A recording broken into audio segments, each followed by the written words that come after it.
A very good evening to you from the Royal Commonwealth Pool in Edinburgh, and a warm welcome to Scottish Swimming's live coverage of Day 3 of the Scottish National Short Course Championships 2015.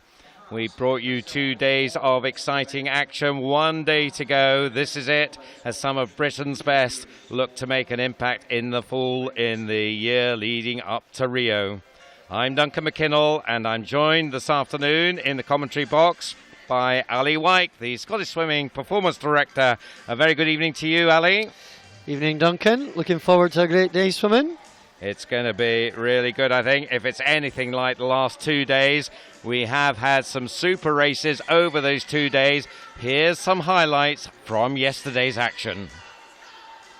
7:28 is the time he's got to be. The clock just coming up towards it. It's going to be close. He's going to get it. 14:36.55.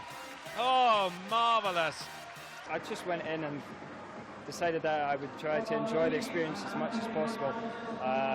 To just go in and feel good about myself and have a good time, and I was really pleased with the swim. I don't think there's any doubt now as to who's going to get this one. This is Ross Murder ruling supreme here. Check on the time, 57.59. The record has gone. So we saw 2 records now for Stephen Milne. Now it's 2 records for Ross Murder. I'm really chuffed with that. It was a good race. After this morning's heat swim, I knew I could swim fast tonight. So, you know, it was just about going out and trying to execute my race plan tonight. 1:56.70, that stands out, and it looks like Van Lucien is going to add the 200 to his 100 medal. Look at this race for second. 1:55.17. Van Lucien smashes his Belgian record, and Rennick closed this one down, or is it going to be a Belgian victory? It looks like Aaron still has the edge. It's getting close though as they come in, but it is Aaron who takes it. 47.37. Emmanuel Van Lucien holds on to second, 47.50, and Rennick 47.65 in third.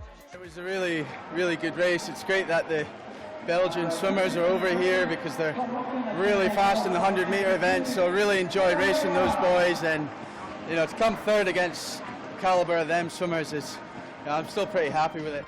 Let's see how fast they can go. The record here, 1:42.28. It's going to be close to that, I think. It's going to be very close. Can they do it? Are we finishing off with a record? Yes, we are. 1:41.94. So a great way to finish. Another Scottish record goes. So as you can see, some fantastic racing last night. We're looking for more of the same, Ali, tonight. Starting off with 400 IM. It's women and then men's program swimming the same strokes this evening for 400 IM for the pair of them. Perhaps the Brodie versus Smith battle in the men's. That's a tasty one. Yeah, I think this is going to be one of the best races of the evening, to be honest with you. So I wouldn't just think it's Smith against Brodie. Watch out for Duncan Scott there. And of course Landau Hendricks, who's had a great meet so far. Yes, so those 4 could be there or thereabouts. It's an exciting one. We follow that with 50 butterfly. Last time this year, Kimberly Boys equalled the Belgian record in this pool, so it'll be interesting to see if she can match that. The nearest Scottish challenge likely to come from Raquel Matos, you think. Tane Bruce in lane 2, maybe? Yeah, absolutely. Don't discount Tane in 2. I think it'll be extremely close come the end. Kimberly just coming back from injury at the moment, so that might just be a little equaliser. And then the men's 50 butterfly, Louis Cronen's had a pretty successful time of it. The Vlaamse swimmer, we've had a very strong group of Belgian swimmers coming from the Flanders region this weekend, so super to see them, and we'd expect Louis Cronin to add to his successes. Following that, the women's 200 freestyle, fairly open event. Lucy Hope, the fastest qualified, the only one under 2 minutes. Expect a few more to duck under 2 minutes tonight. Yeah, I think that's exactly what's going to happen. Look out for that battle, Scottish battle. Hattersley, Hope, Monteith, Masson. I think they're the ones to watch.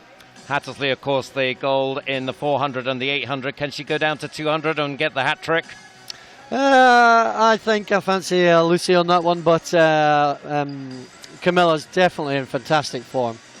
The men's 200 freestyle will be another good one. Milne looked pretty good, so we saw him in the highlights yesterday with that fantastic 1500 freestyle. Again, another one going down the distance, but he's pretty accomplished 200 freestyler. Let's not forget he was part of the Scottish 4x2 freestyle team at the Commonwealth Games that won silver, but what a race that's going to be tonight. Robbie Rennick in there, Jack Scott in there, Lawrence Veeremans from the Vlaamse team, Duncan Scott again, Martin Walton again. That one is pretty stacked. Emmanuel van Luccheni has had a cracking meet in the medley events in particular, so he'll be right there or thereabouts. After that, we go into backstroke, and it'll be interesting to see whether Kirsty Simpson can complete the hat trick of backstroke wins. Do you see anybody giving her a battle? I think it's always a battle, isn't it? But I think she's definitely the standout at the moment. What will be interesting is to see how close she gets to the Scottish record that Kathleen Dawson set out in Canada last week. 58-2 odds, I think that's where it is. So should be really interesting. And the men's events, McNally, the winner in the 200, Balderson was the winner in the 50. They meet along with Ryan Bennett, Adam Taylor, Louis Cronin. So another fairly tasty one, I would think. Yep. 200 breast after that. Catherine Johnson's had a cracking performance. So she is looking very, very strong, I think, to make it 3. Although Rachel Wilson of Derwentsside was the fastest qualifier there. So we'll see whether Rachel, who's picked up 2 silver medals behind, in fact, rather 2 bronze medals behind Catherine, with the silver medals so far going to Cara Hanlon. So we're interesting to see. I would expect it'll be the same 1, 2, 3. We'll wait to see whether it's the same order. Men's 200 breaststroke, and Ross Murdoch will be, I think, very much the favourite in that one. Yeah, absolutely, and I think it's probably, being realistic, it's about how fast Ross actually swims tonight. Great form yesterday in the 100, and it'll be really interesting to see how he can carry that speed forward into the 200. Been working extremely hard, and seems to be in some great short course form at the moment. We then finish off with freestyle relays, women and men. We had some storming relays the last 2 days, and I don't think it'll be any different. But we're right there, ready to go now. We've got the swimmers coming up to the blocks for our first event of the evening. This is the B final of the women's 400 individual medley. And going in lane 8 is Ailey Grant. In 7, Katie McKenzie of City of Glasgow. Gaia Alcaraz, City of Aberdeen's in 6. In 5, Jodie Bunker of City of Sunderland. In 4, Kate McPhee of Newcastle. Just panning through, catching up. There's the Sunderland swimmer, Jodie Bunker. There is Kate McPhee. Kiana McInnes of Heart of Midlothian in 3. Ella Shilliday of Stirling Swim in 2. And Alex Nag of Alveston in lane 1. So that's the field for the first race. Looks to be maybe just a little delay. Not quite sure why we're not being called to orders yet, but that's not happening just yet. So just a chance to let the tension build a bit as we prepare to go. There's the 2 fastest from this morning. Kate McPhee, a Scot based in the Newcastle and Alnwick area, Northumberland, and Jodie Bunker, who's not a Scot, just a little further south in Sunderland. And they are ready to go now. The whistle goes to bring them to the blocks.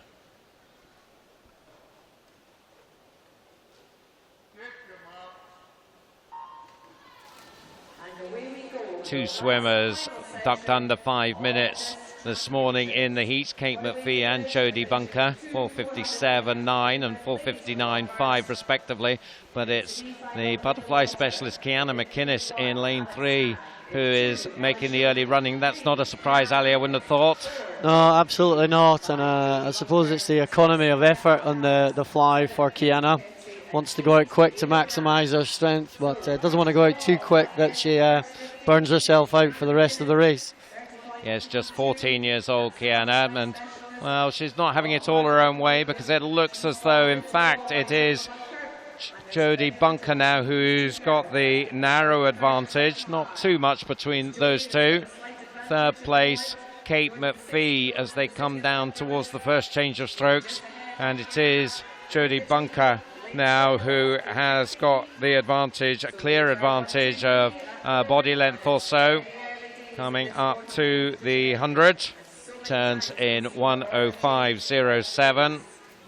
A lead of 8/10 on Kiana McInnes, and then a gap of another 7/10 or so to Kate McPhee. So these three certainly setting the pace through the turn, and there's not too much now between the three of them. And fourth place, Gaia Alcaraz, another youngster based up at the city of Aberdeen. So we'll see whether she can contend with this group of swimmers. Touch this time, well, back with Kiana McInnes, in fact, so she's putting in a good backstroke leg here. So it did look like she had a fairly controlled butterfly there, Ali.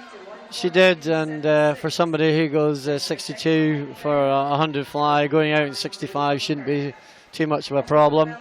But what's good to see here is the youngster from Aberdeen just hanging in at the moment and going with the leading pack. So hopefully the race will pull Gaia along to a really good performance. Yes, Gaia just 13 years old, the youngest certainly of this group of four. In fact, the youngest of the field. Kiana the next youngest, and a 14-year-old. So through 2:20.33 as they go into breaststroke. And it's Kate McPhee now who in the latter stage of that backstroke opened up a good advantage. She looks to be capitalising on that. You see the cap there, Newcastle swim team. Swimmer's been part of the performance programme here in Scotland. She's around 4 metres up. And, well, I don't think the others will want her to get too much further ahead, because otherwise I think it would be really tough for them to try and close it down in what's left, the 50 of breast and 100 of free. So the gap is, well, 3:00 for Kate. Kiana McInnes in second is about 5 seconds behind, and you can see there in that wide shot you saw Jodie Bunker along with Kiana McInnes, but, well, the focus now very much on Kate McPhee. If you're watching from Northumberland, this is your chance to get excited, because things are looking pretty good for Kate at this stage. 4 swimmers now in the mix for second place, with Ella Shilliday moving up nicely in 2, joining Kiana McInnes, Jodie Bunker and Gaia Alcaraz, who's hanging in certainly in that group for second and third, but not hanging in particularly with Kate McPhee. She goes into freestyle 3:41.80. Kate coming into this meet with a 4:51. As I said earlier, 4:57 was her heat time this morning, so would need a 1:10 or thereabouts to match her entry time for this meet. We'll get a feeling as we come up to the 3:50 what sort of pacing she's going at. 4:14, so that was around 33, so should be inside her entry time, Ali. Yep, I'd expect her to be around about 4:47, 4:48, round about there. With that last 50, swam in a great backstroke to stay in the race, and then pushed on in the breaststroke. And clearly she's got the bit between her teeth as she comes down the last 25. Just got a shot there of the race for second. We'll see a bit more of that as they come in, but no doubt about our first winner of the evening. A commanding performance by Kate McPhee, 4:46.43, so really pushed it hard in that last 50. Looks like it's going to be Jodie Bunker winning that race for second, just too strong for the others at the end, but Gaia Alcaraz I think will be very happy with that 4:58.96 in third place. Yeah, dropping under the 5 minutes for the first time. I think that's an excellent performance from the youngster, and pretty decent race to start off with. Yes, she came into the meet with a 5:04, so that's a good step up. But so there you have it, the 1, 2, 3 of our first event. Just waiting for confirmation of that result, as Kate there just making her way from poolside.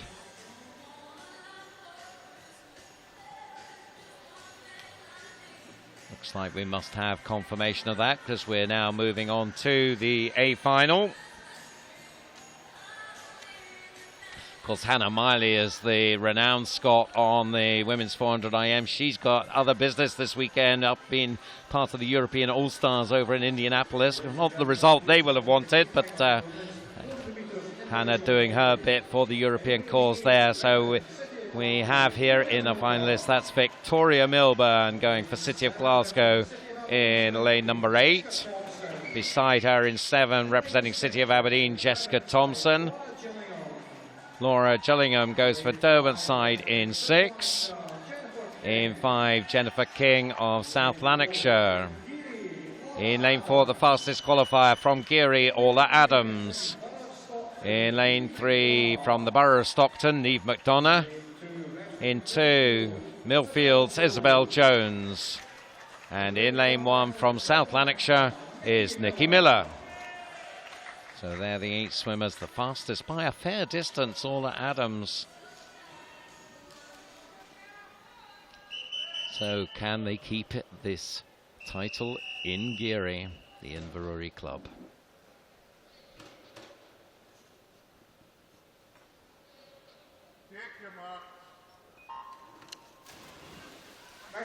So away they go. No great early moves being made here. It does look like Orla Adams might just have the edge at the first turn. Strong all-rounder.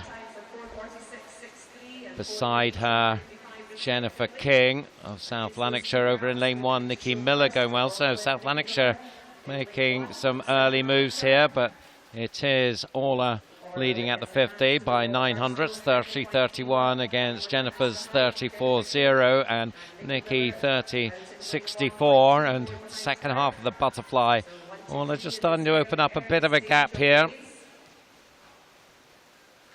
Seasoned campaigner, was a finalist in the British Championships in April in this event. And she is, well, approaching a body length up now, so a good start from Orla Adams, Ali. Yep, I think I'd expect Orla to dominate this race. She's pretty efficient on the backstroke now, and I think she will make the breaststroke leg tell. And she's experienced enough not to have gone all in on the fly. She'll have relaxed on the fly there, looked pretty easy on it. And I think you'll find, whilst Jennifer's certainly probably the form backstroker at the moment, I think we'll expect Orla to pull away on the breaststroke leg. So it is lane 4, Orla Adams, who still has the advantage. That is Jennifer, though, who is starting to move up alongside her. And the gap is just 1600ths halfway through the backstroke, 142.01 and 142.17. Isabel Jones, another very fine backstroker, is moved into 3rd place in lane 2. You can see her there in the green cap, up towards the top of your screen. As Jennifer King now moving through. So the Ali White prediction is Jennifer leading at halfway, but Orla coming back at her in the breaststroke. We'll see whether that comes true. You wouldn't bet against it, I don't think. There's Jennifer's turn, so she's had a good second half there to the backstroke. 2:17.61 is the halfway split. Looking at their times from this morning, it is a little bit faster, not hugely faster. And you can see straight away now Orla Adams right back on terms and back into the lead, and the race is certainly up and lively for the bronze medal over at the top end there of your screens. Nikki Miller in 1, Isabel Jones in 2, Niamh McDonough in 3, and down on the other end of the screen, Victoria Milburn not too far away, but well, as you said, Ali, Orla now starting to stamp her authority. We saw in the B final Kate McPhee do this, and well, Orla is beginning to look like a very hot favourite now. Yep, I expect her to continue to dominate the breaststroke and pull away a bit further, but the race will be about bronze, silver and bronze rather. Jennifer King been working pretty hard to improve her breaststroke, and she's still holding on to that second position. Yes, but she's coming under pressure, as you saw there from Neve McDonough, as Orla goes into the freestyle 3:38.21. She's still around a second faster than she was in the heats. So we'll see if she can really work hard down this final 100. Comes into this meet with a 4:44. She did a 4:46 this morning, so she's going to be there or thereabouts, you would think, between those two times maybe. Look at that race for second. There's nip and tuck now between Jennifer King and Neve McDonough. So it'll be interesting to see who's going to be triumphant there. 50 to go. Yeah, and watch out for the battle on the far side in lane 1 and 2 between Isabel Jones and Nikki Miller, because that could well be the battle for the junior title. Yes, I think it will be. It looks like Nikki Miller has got the advantage there at the moment, but it's, well, still 50 to go, so don't write off Isabel Jones just yet. No doubt who's going to get this, though, and it's still very, very close for the silver medal. That's where the racing is going on. Looks like Nikki Miller should be good for the junior title. But here comes Orla Adams, her first gold of the weekend, 4:44.02. So she'll be happy with that. That's half a second faster than the time she submitted for entry. Neve McDonough did the business to get the silver. She'll be very happy with that, and good early success from our visitors from the northeast of England on the podium very early on. And there you can see the 1, 2, 3. Jennifer King confirmed as the bronze medalist, 4:48.90 for her, and it was Nikki Miller getting the junior title. So probably the most frustrated person in the building might well be Kate McPhee at the moment, who 4:46 in the B final. Didn't quite make it into the A final, and that shows you the importance of making sure that you put in a really decent heat swim and make sure that you get yourself into the final, give yourself a chance. Yeah, but it also shows the quality of that B final swim, though, so Kate. So let's look at the half full glass rather than the half empty one. Well, that's all about the learning, isn't it, Duncan? It certainly is, and certainly that will be a learning. So it's the learning on two fronts, I think. So she executed well in the final, but wrong final. We move out to the men's 400 IM, and again we have the B final coming up. There is the swimmer going in lane number 7. It doesn't look like we've got a swimmer in lane 8, so lane 7 is Conor McNeil around 96, Joseph Miley of Geary in 6. Quickly run through the others: Luke Robbins, Joe Halloran, Chris Lowther, Simon McCormack and Nathan Corrigan. So we've obviously had a few withdrawals today in this event. We used up our pool of reserves, so just the 7 swimmers here, because the problems with the 4th bridge might be part of the reason for that. People making their way early. That gives the opportunities for those that are here, and Joel O'Halloran, who on his way down to Derwentsside later on, doesn't have to worry about such things as bridges, other than the Tyne, I suppose. And he leads 27.50 at the 50 from Conor McNeil. Lane 3, Chris Lowther. In fact, Chris now up to 2nd place. And not far behind Joel O'Halloran now. These two very close as they come to the first change of stroke. And in fact, Chris just easing himself into the lead by half a second, 59.34 into backstroke. Joel O'Halloran still right there with him. Through the turn. Lane 6 is Joseph Miley in 3rd place in the blue cap. So we just saw a Geary victory.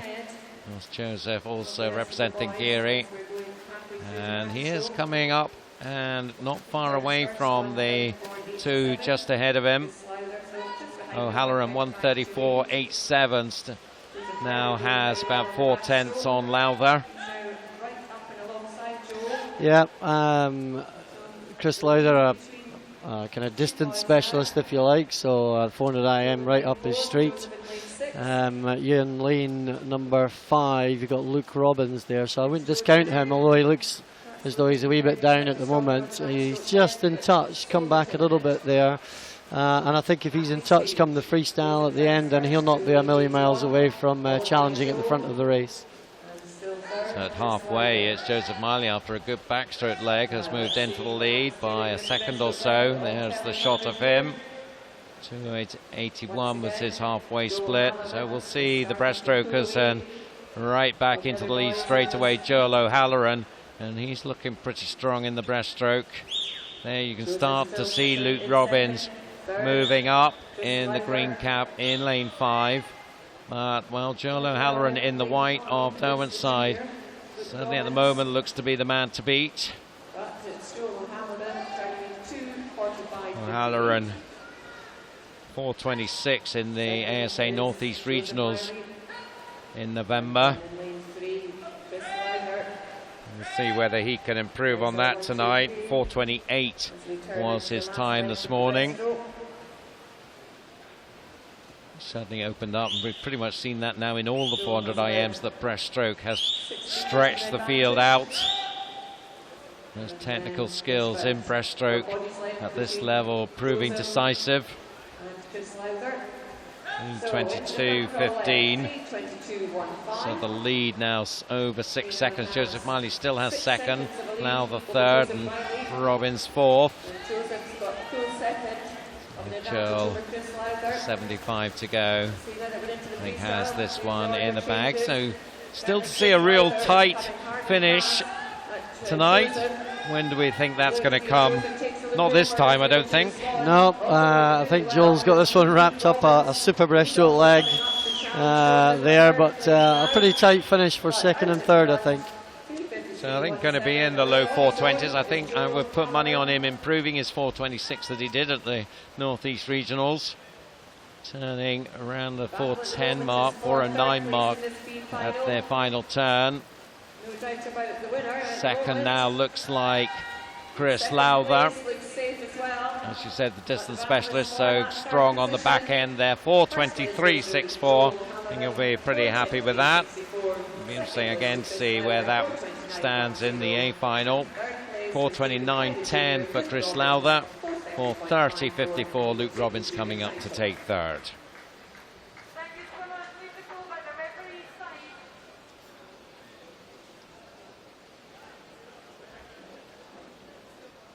So there's confirmation there of that result as we move towards the A final.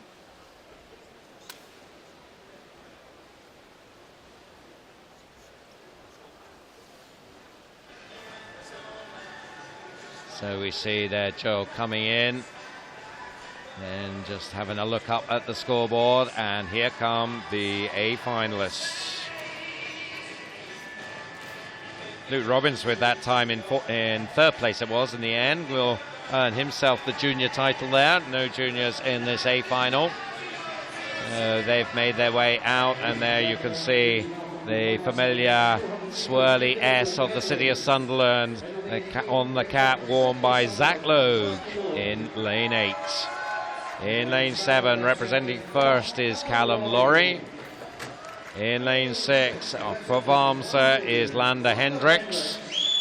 Then we have a string of University of Stirling swimmers. In 5, Lewis Smith. In 4, Cameron Brodie. Good aim with the bottle, Cameron. Duncan Scott goes in lane 3, also University of Stirling. And the 4th Stirling swimmer, Martin Walton, in lane 2. And Ryan Brown of City of Glasgow goes in lane 1. So I think we said, where's our first time finish going to come from? Maybe this could be it.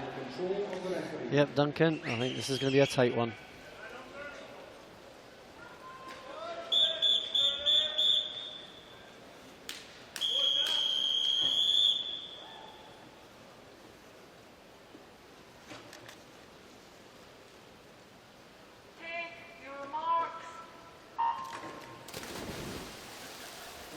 So away they go. So the fastest in the heat. Brodie in 4, Smith in 5. Duncan Scott has been very strong all the way through this weekend, so who knows what he's going to do. not an event he's done very much in the last year, but certainly seen him in other years performing with distinction in this event. And he has second place at the moment behind Cameron Brodie, because Cameron, butterfly, his strongest suit. So you'd expect him to be moving this one out fast here. Absolutely, Duncan. But again, it's about scale of effort. So he'll want to make sure he has got a lead, use the underwaters as well as he can. But he'll not want to put all his eggs in the basket at this stage, because he knows as the race develops, some of the other swimmers have different strengths. It's only a fairly respectable first 100 split, 54.74. That is a lot faster, some 2 seconds faster than he was in this morning's heats. You see him there as he turns after the first length of backstroke. Still Scott in second and Smith in third. I think it's rapidly developing into these three, although Walton in 2 and then Hendricks in 6.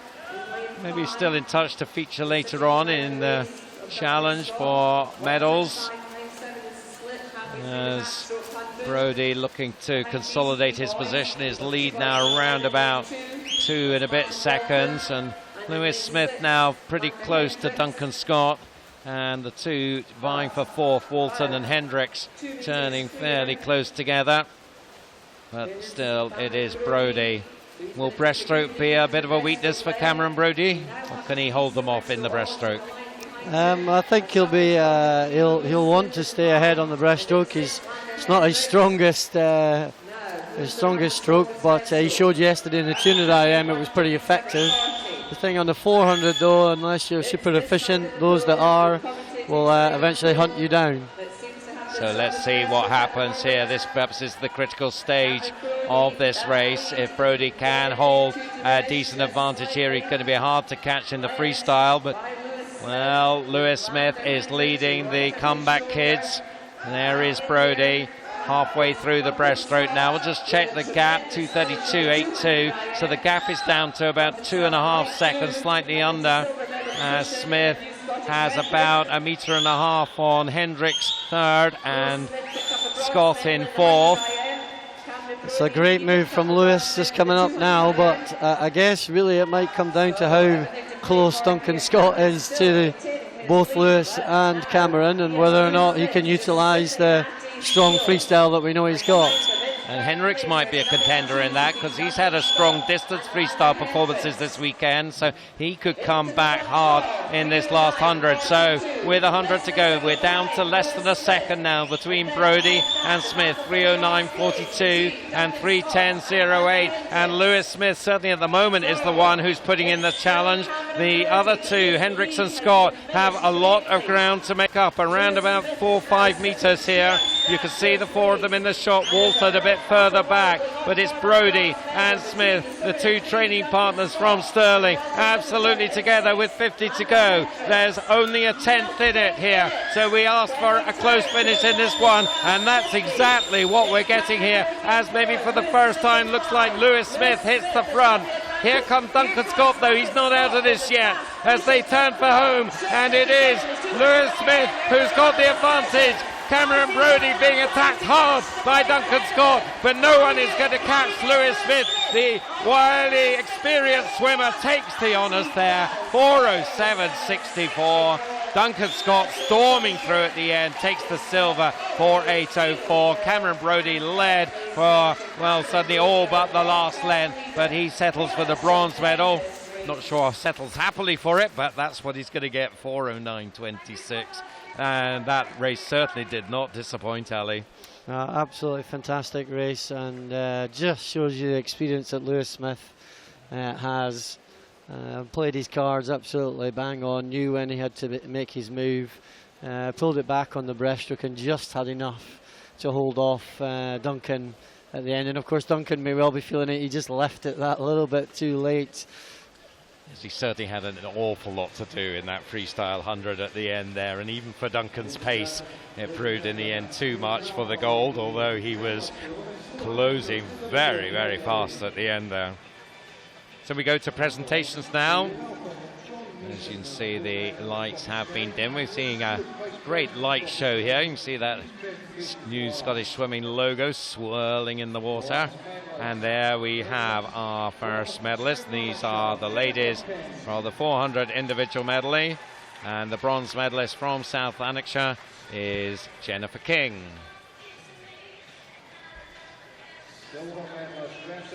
Silver medalist from Derwentsside, or rather Borough of Stockton, I'm sorry.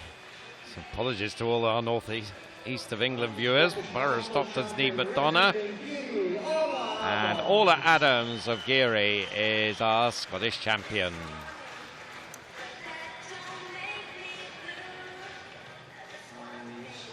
The junior champion, another South Lanarkshire swimmer, Nikki Miller, 15-year-old, part of our very talented youth program under head coach Andy Figgins. Something about all these swimmers who've got the temerity to walk in front of our cameras.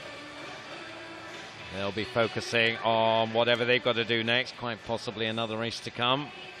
Get themselves into the swim down pool and prepare for that. The men's 400 IM will be coming up very shortly, the presentation. Just reflecting on that then, we talked about Duncan Scott pushing on hard. Do you think 400 IM is an event he could have a future in? Certainly something that his coaches will be looking at, but Duncan has shown he's got such a range, and his strengths are at the moment in the 100 and 200 freestyle, but the 200 IM last night was absolutely fantastic. He broke the Scottish record only to have Dan Wallace break it again at the duel in the pool, so there's obviously a level of competition on the go. Something maybe for the future.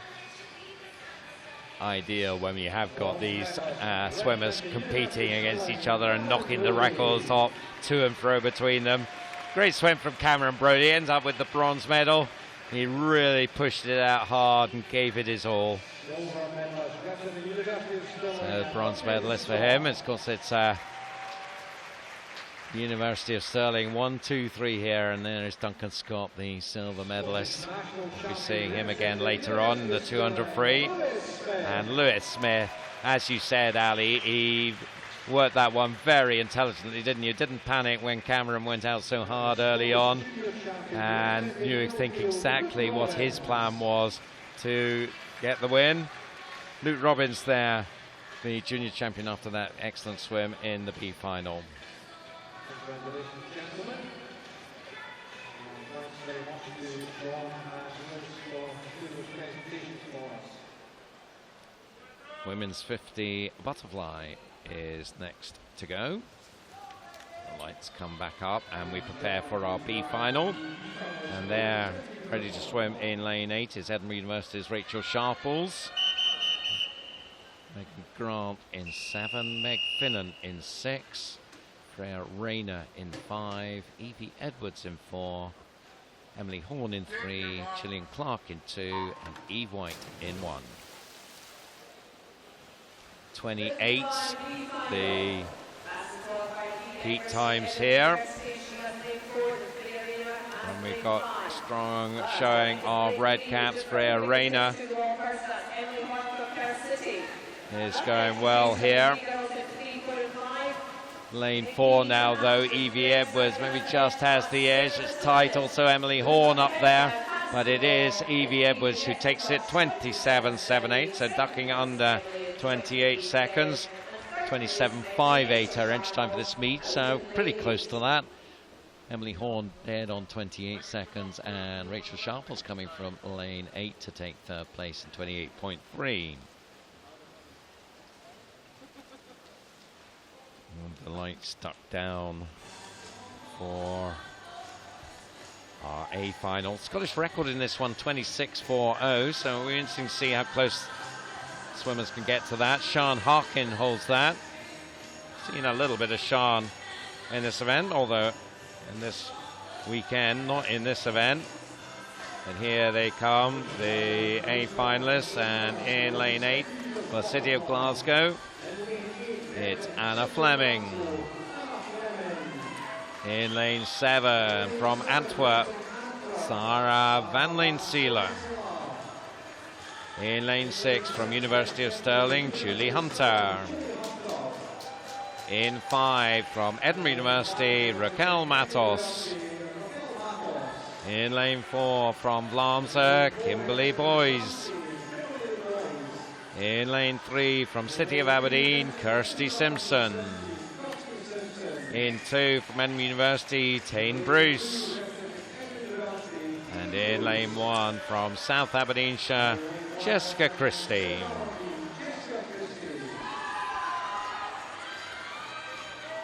So let's see how fast Boys can go. 25.72 she did last year, matching her own Belgian record. See if she can get close to that tonight. Matos, how fast can she go?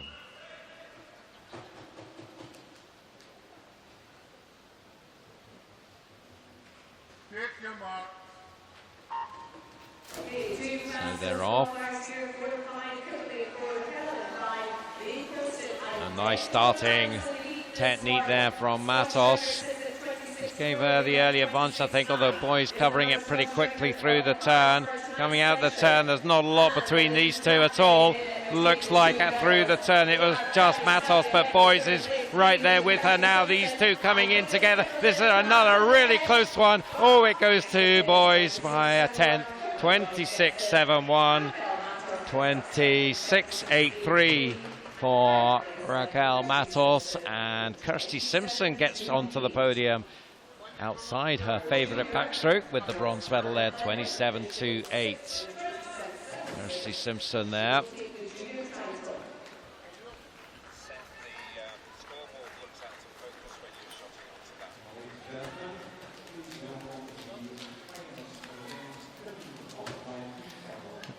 So, Ali, your thoughts on that one? It just goes to show you the importance of absolutely pinpointing that finish, doesn't it? I mean, it really was very, very close. And Kimberly Boys head down all the way to the end, and Raquel, excellent swim, just not quite catching it at that time. Showed some very nice starting and turning skills, though, Raquel, I thought, in that one. First class, excellent underwater. Works extremely hard in training and likes to get everything absolutely perfect. So we go now to the men's 50 butterfly beef. I'll introduce them in the water as they're ready to go.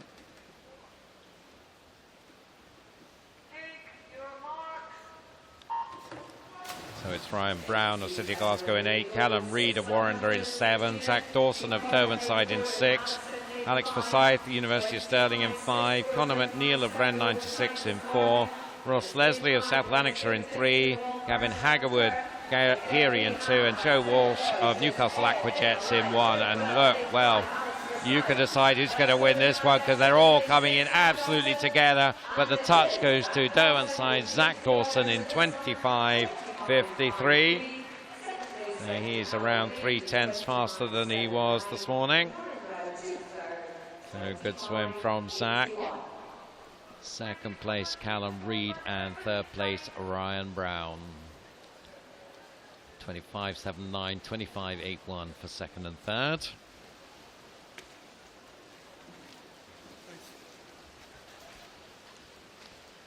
On to the A final.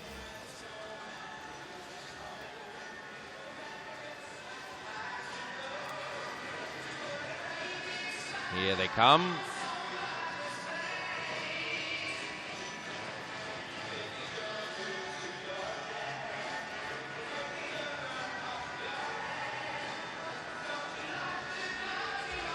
Making his way over to lane 8. Representing City of Aberdeen is Robert Bryce. In lane 7 from University of Stirling, Jamie Graham. In lane 6 representing Vlaams, Jasper Arendts. In lane 5 representing City of Sunderland, Adam Taylor. In lane 4 representing Vlaams, Louis Cronin. In lane 3 representing City of Glasgow, Sean Campsey. In lane 2 from the University of Stirling, Callum Bain. And in lane 1 from Edinburgh University, Greg Watson. think the two Belgians could go strongly here. Sean Campsey, though, a great fly sprinter, so it'd be interesting to see how he does. Adam Taylor as well. Could be pretty close.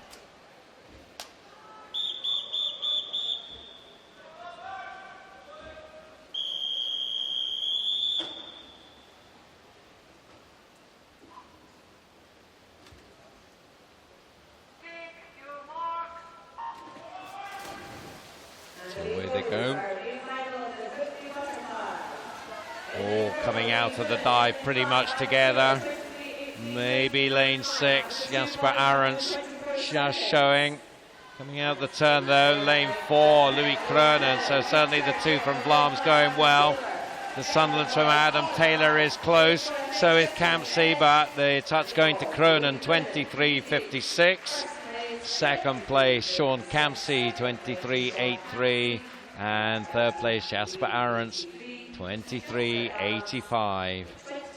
Well, you've got absolutely no time, it feels like, to do anything there around technique, but I guess technique is very, very important in these very fast races. Absolutely, and the ability to hold technique at speed is one of the things that coaches work on day in, day out. Extremely important. So a quick ad break now. We'll see you back in a minute. You won't miss anything.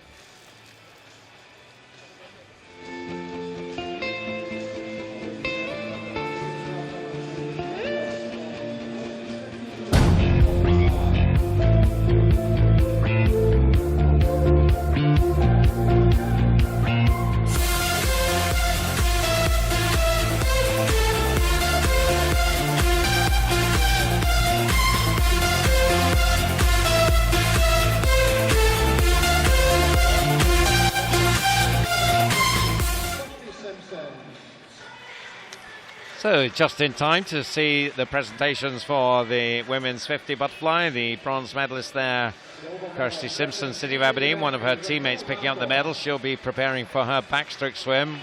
She'll be looking for gold in that one. Raquel Matos taking the silver medal. And Kimberly Boys of Vlaams takes gold. Gold medalist last year, gold medalist here this year. Great to have this Flemish team with us, and one of their best there. Kimberly. Raquel getting the Scottish Champions medal as the top Scot. And Anna Fleming there getting the junior medal. She's had a number of those this weekend. One of our promising youth squad members. The men's 50 fly presentation will follow very soon.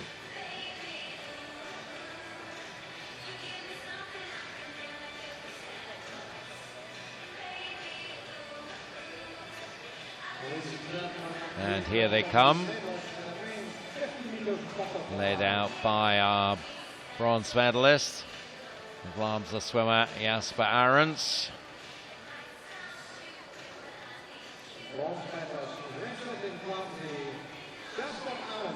So he comes up onto the podium to pick up his award. Silver medalist, City of Glasgow, Sean Campsey. And the gold medalist, the Vlaams swimmer, Louis Kronen.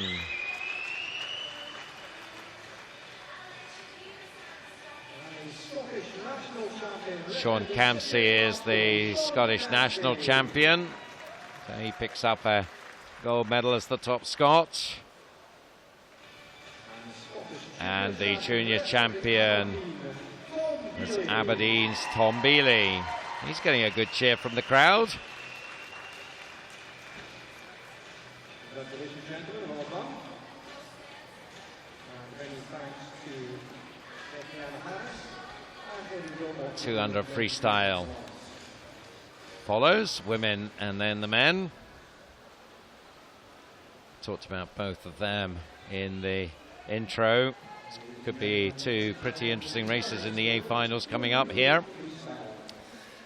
Absolutely, Duncan, and I think this B final will be quite exciting as well. Oh, we'll introduce the swimmers to you after they've started.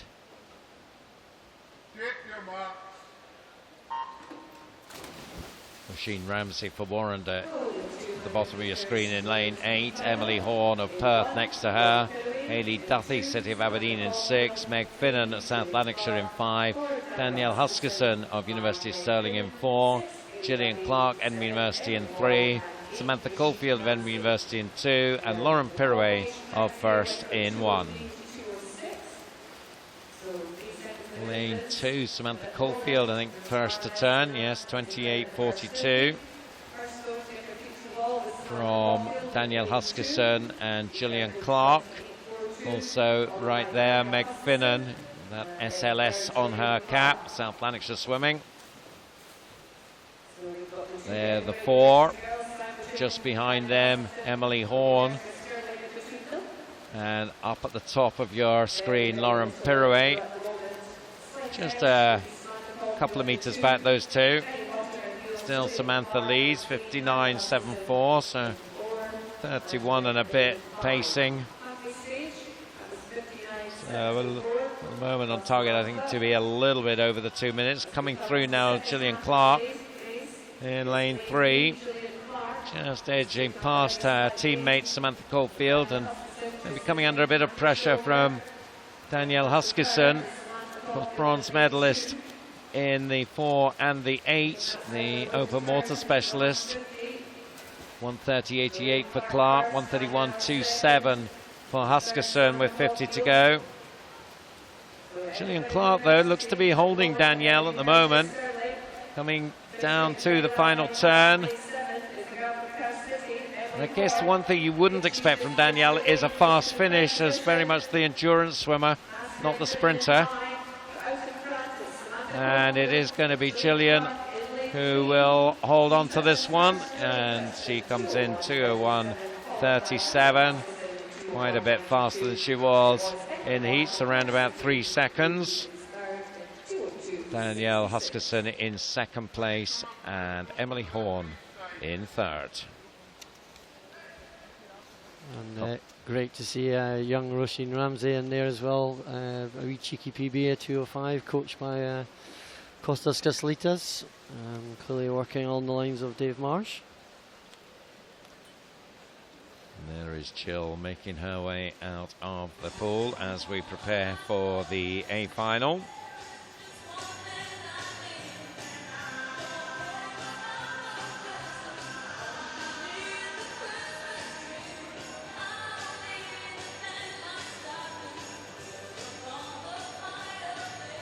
So the swimmers led out by the Glasgow girl going in lane 8, and that is Lauren Gilks, City of Glasgow. In lane 7 from Edinburgh University, Emily Jones. In lane 6, Rachel Masson of South Aberdeenshire. Hayley Monteith of Edinburgh University goes in 5.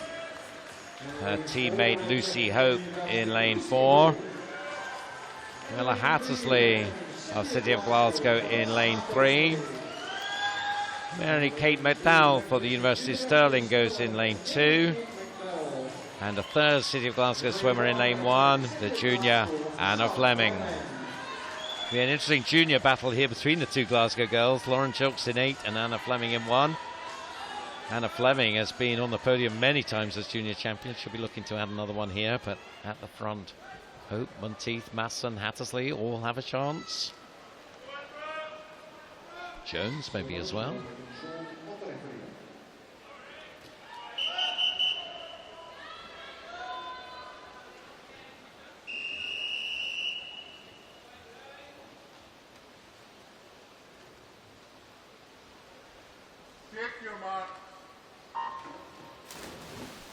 So Ali, what would you expect to see here?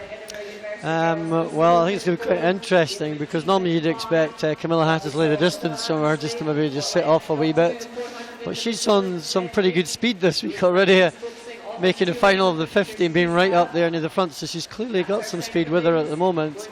But I expect her to be staying in touch and then trying to utilise it towards the back end. but Lucy Hope's been in fine form as well, so she's clearly got some speed. Swam 54 and a half at Bucks, and I think she'll be expecting to try and get up front and carry on and take the race from there. Well, certainly early on here in the first half, it is Hattersley and Hope who have the advantage, with Hayley Monteith maybe a metre behind them, and then a little bit back on them, Rachel Masson. So that's your top four at the halfway mark, 57.11, pacing just under the 30 seconds. And it looks now that Lucy Hope maybe is just making a little bit of a move, but Camilla covers it and still just has the edge at the 125. Hayley Monteith is still in touch, so is Rachel Masson, so is Emily Jones. So the five of them, led by lanes 3 and 4 though. Hattersley in 3 still has the advantage. Gold in the 400, gold in the 800. Can she have gold in the 200 to make a very nice hat-trick? 127.14 at the 150. A nice close-up of her, and you can see she's got still around a meter's lead. So Lucy Hope has to do something pretty hard here at the final stages. The Scottish record stands in 156.56. This is going to be pretty close to that, as Hattersley really pushing this one in. Comes in 156.52. A new Scottish record there by 400 of a second. Caitlin McClatchy was the record holder, but Camilla Hattersley, well, you can see how happy she is with that one. I'm almost speechless there, because I personally didn't see that coming. I should have done, I'm sure, because Ali, I think maybe you did. Well, I thought that Camilla this morning, I think we were discussing it, I thought Camilla and Lucy would both pressurise that record, and it's stood for a while now, and what a summer Caitlin McClatchy was. But Camilla's has been in great form so far this weekend, from the 800 all the way down to the 50. And really maybe everything's just met in the middle there. It's an absolutely tremendous swim. Super stuff from Camilla. She'll be very happy with that one. You see there Lucy Hope second, and very tight contest for third there. Super swim. And our first record of the night, and adding to a pretty spectacular record-breaking set of performances over the 3 days. And Camilla is our latest to write her name into the books. Men's 200 freestyle now, starting with the B final.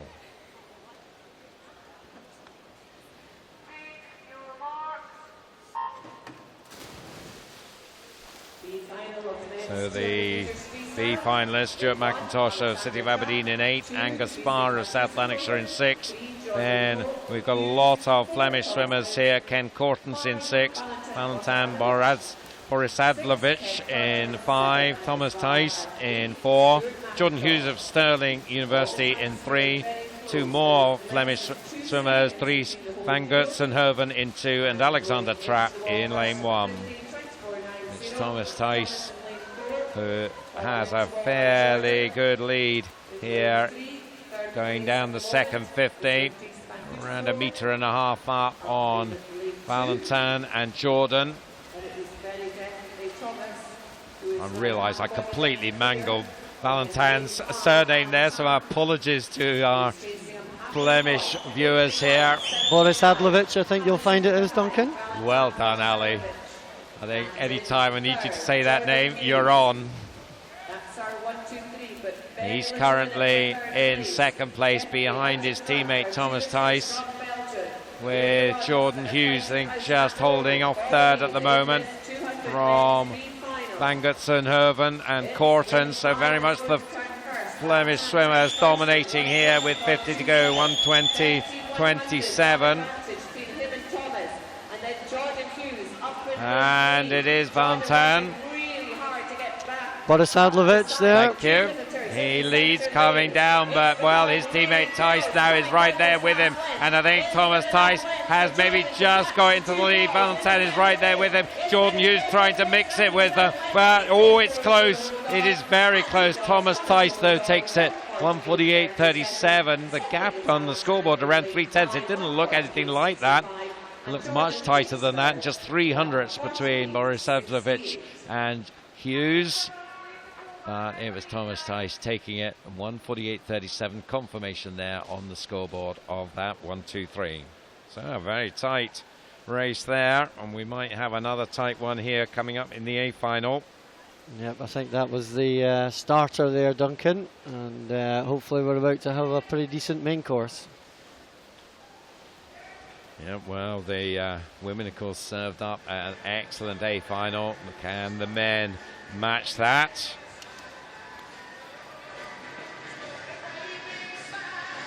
Here they come.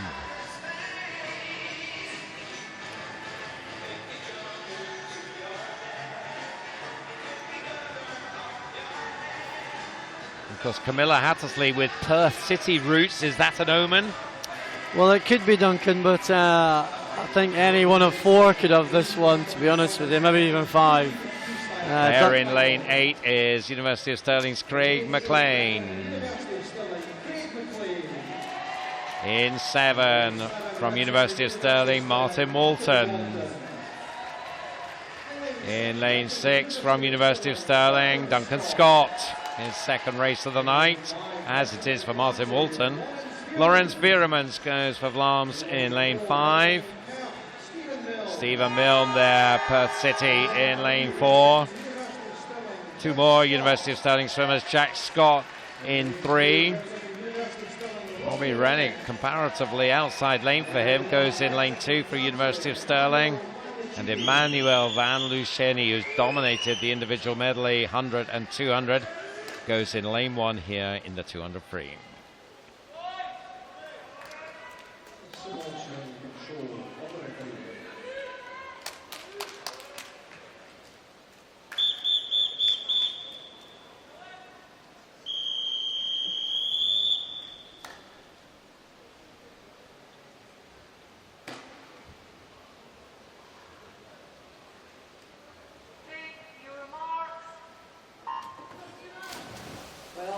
So in a sea of black caps, Stephen Milne's red cap stands out in lane 4, representing Perth, of course. The black cap's a mixture of University of Stirling and Vlaams. It is Stephen Milne who's taking it out hard here. Lane 2 also going well, no surprise there. That's Robbie Rennick. So it's going to be Milne and Rennick, I think, 1 and 2 at the 50, 24.16.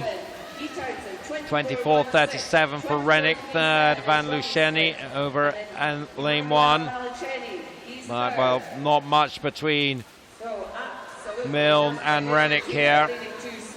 Also, a lot of the players here in the Scotland 4x2 that picked up the silver in Glasgow 18 months or so ago. Rennick now has the lead, 50.44, up by 700ths. Milne second. And Van Luceni third. There's the shot of Rennick, and he's got the advantage now, but it's only half a metre or so.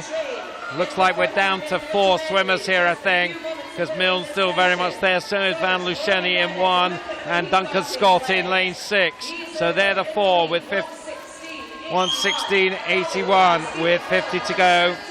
Rennick leads by 3/10.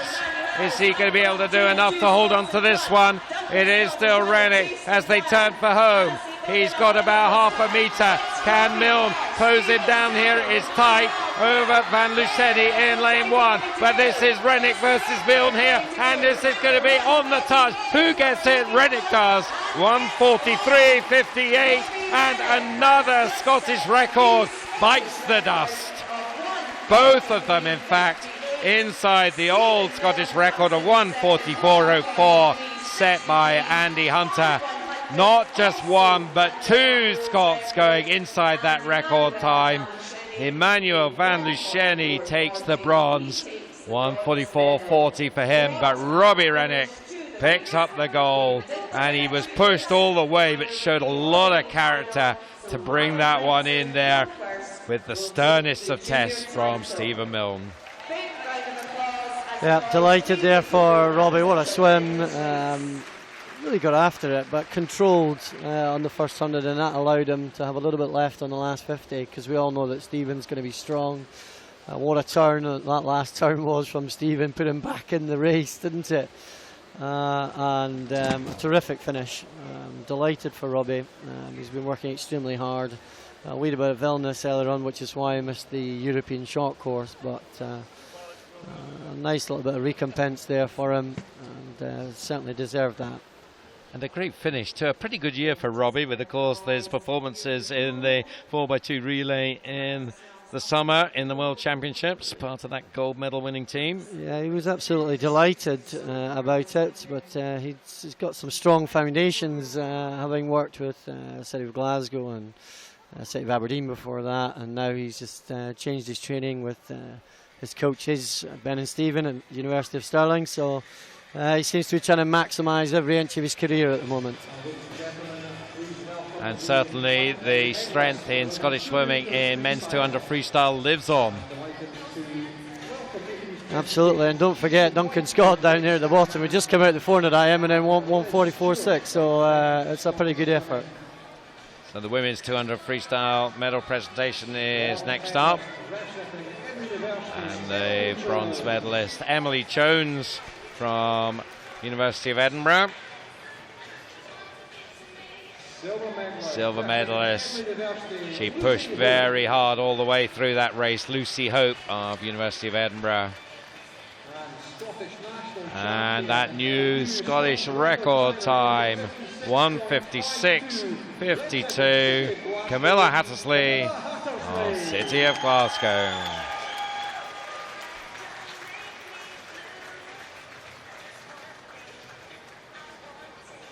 You can see just how happy that's made Camilla, and a great treble there, 2, 4 and 8, and the junior champion also from the City of Glasgow, Lauren Jelks.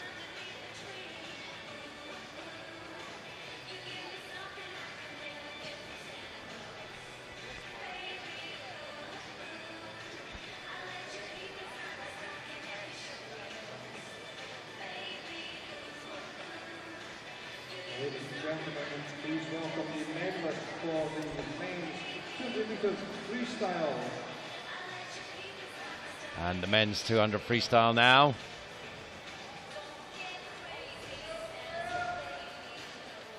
And I think they're going to get a pretty rapturous reception from the crowd here in the Royal Commonwealth Pool.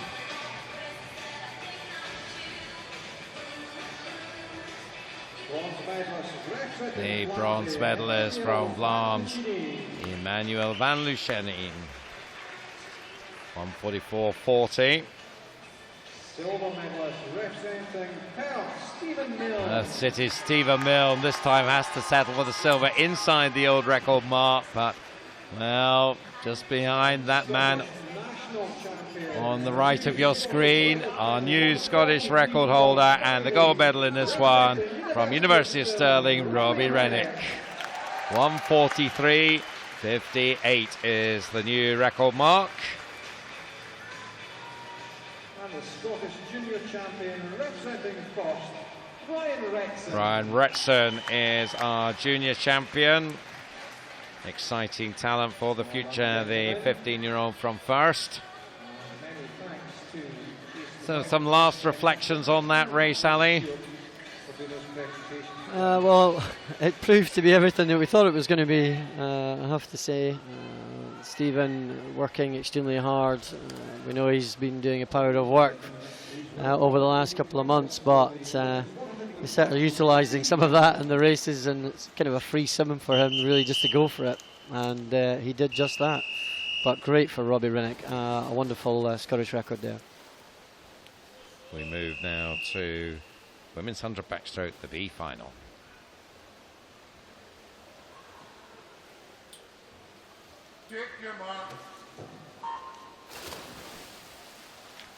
So the swimmers in this one, lane 8 is Niamh Ritchie of Warrender, Robin Crawford of City of Glasgow in 7, Jennifer King of South Lanarkshire in 6, Freya Rayner of City of Sunderland in 5, Isabel Jones of Millfield in 4, Lauren Mackenzie of Elgin in 3, Lauren Jelks, City of Glasgow in 2, and Sophie Murray of Derwentside in 1.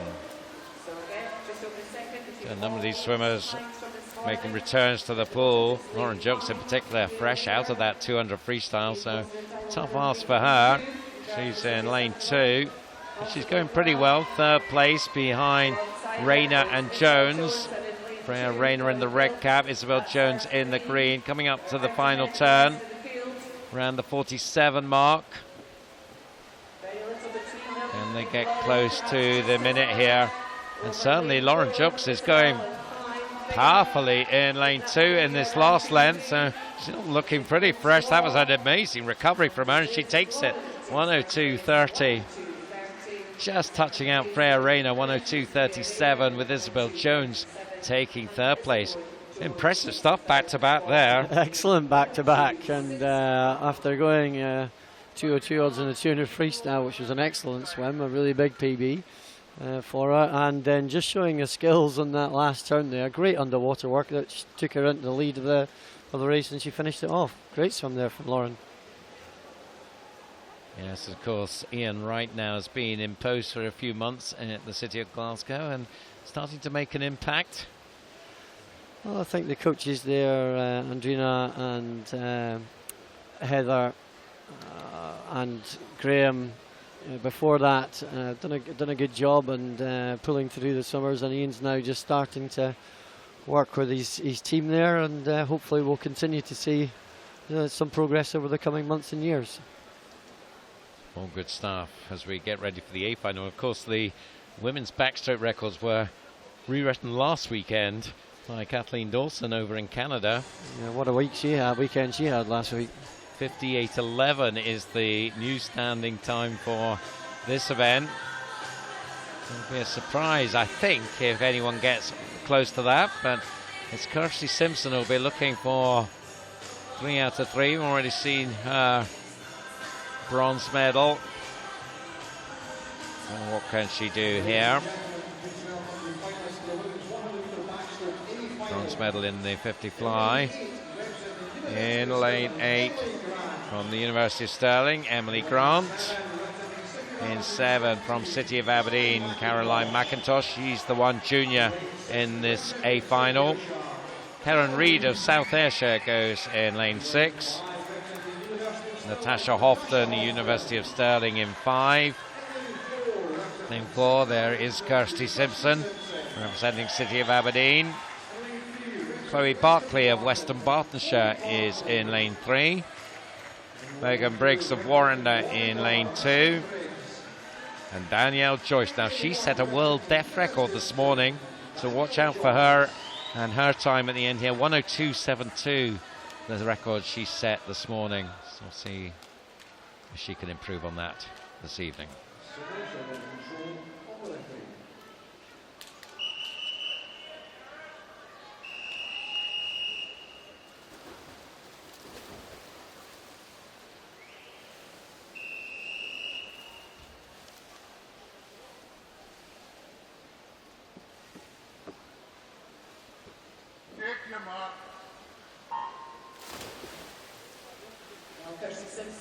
Off they go. She's already won the 50 and the 200 at this meet.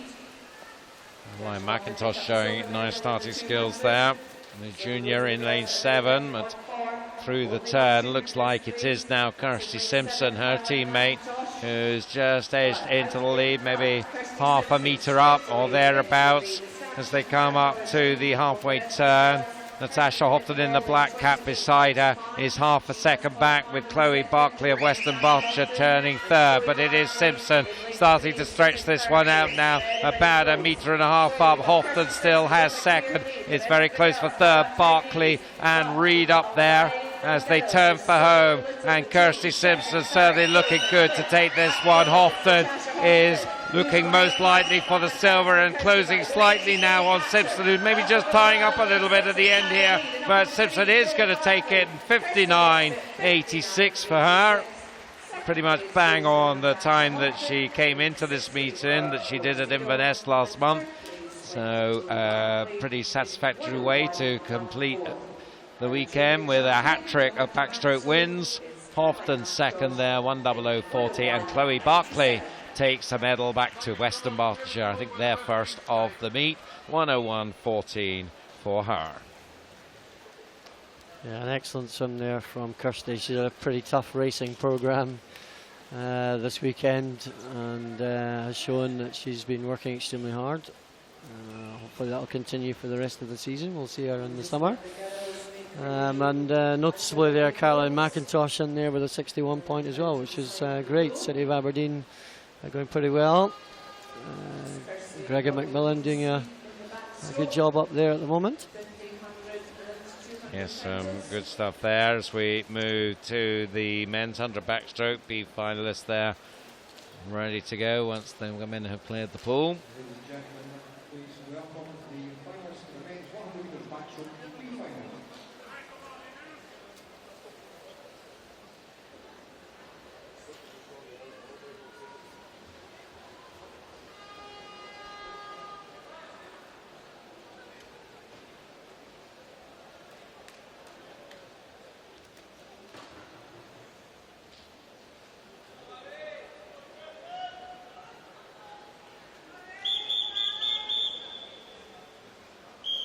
Just a little pause, but we're ready to go now. The swimmers into the water and getting set for these new backstroke start devices to give them the best possible start.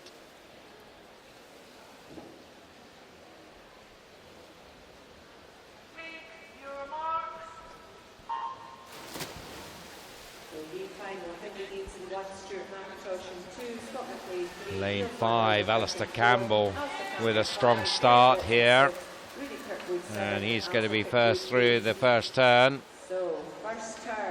See the turning skills there, all pretty solid there, but it is Alistair Campbell who has about a meter's advantage from lane 4, Niels van Oudekerker and Scott McClay in lane 3.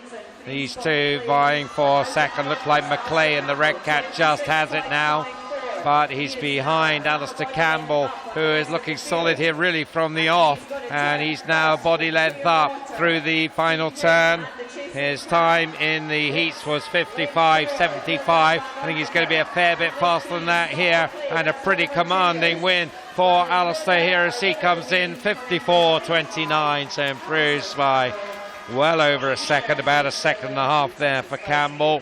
Second, Van Oudekerker just going past Scott McClay down the final length, and McClay then takes third, and he will be the junior champion, and he's got a pretty good array of junior medals, mainly freestyle, but there he is getting one in backstroke. Solid swim from Alistair Campbell there. Yeah, an excellent swim from Alistair. Recently moved from Dumfries. We was coached by Daniel Brayson up to the University of Stirling to go to university there. So working with Brad Hay at the moment. So doing a pretty good job, coming through nicely on there. And Scott McClay, another excellent performance, and Finlay Dean's there as well. So. I think Coach Glasgow, if he's watching out in Singapore at the moment, I think he'll be pretty pleased to see how Finlay's going there. So another good performance from one of the youngsters. This one could be another very interesting race here. I think it's a pretty open one. Just waiting to see them make their appearance. The A finalists in the men's 100 backstroke. Here they come.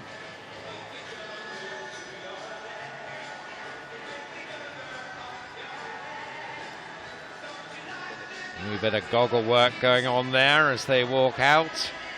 And there in lane 8, representing Edinburgh University, is Chris McComb. In 7 from the University of Stirling, Jack Warren Ballard. In lane 6 from City of Sunderland, Adam Taylor. In lane 5, Ryan Bennett of the University of Stirling. His teammate Charlie Balderson is the fastest qualifier and goes in lane 4. Craig McNally, the winner in the 200 backstroke with the festive jumper, in lane 3, representing Warrender. Lane 2 from Vlaams is Louis Cronin, back in the water pretty quickly. as is his teammate in lane 1, Jasper Arendts. So ready to go. We saw 52.30 from Charlie Balderson. A pretty fast time for the heats, faster than his entry time. Scottish record held by Ryan Bennett, 51.72.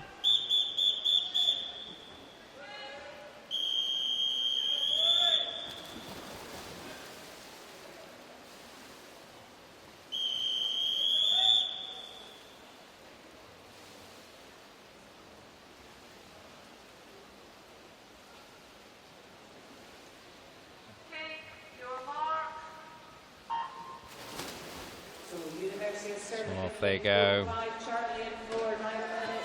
We have some great technicians of the technicalities of short course backstrokes. And teammate Caroline McIntosh there gets the junior medal. Apologies for the break in transmission there. You just saw the ladies making their way off the podium from their presentation. We've got the men's presentation coming up shortly. If you did miss the end of the men's 100 backstroke, it was an absolute thriller. Ryan Bennett with a fantastic final turn to move past his teammate Balderson. McNally also with a brilliant turn. Sneak second, coming from quite a way back to get that second place. Balderson, having led for a lot of the race, finishes with the bronze medal. And here they come to the podium, led there by the bronze medalist. So University of Stirling separated by the Warrender swimmer, the bronze medalist from University of Stirling, Charlie Balderson, still puffing a bit, with good reason. 50 back gold medalist. And there is the Santa jumper. And Craig McNally of Warrender with the silver. And Ryan Bennett from the University of Stirling with that gold medal. His first gold of these championships, other than relays. Scott McClay in a tight contest with Finlay Deans, picking up the junior medal.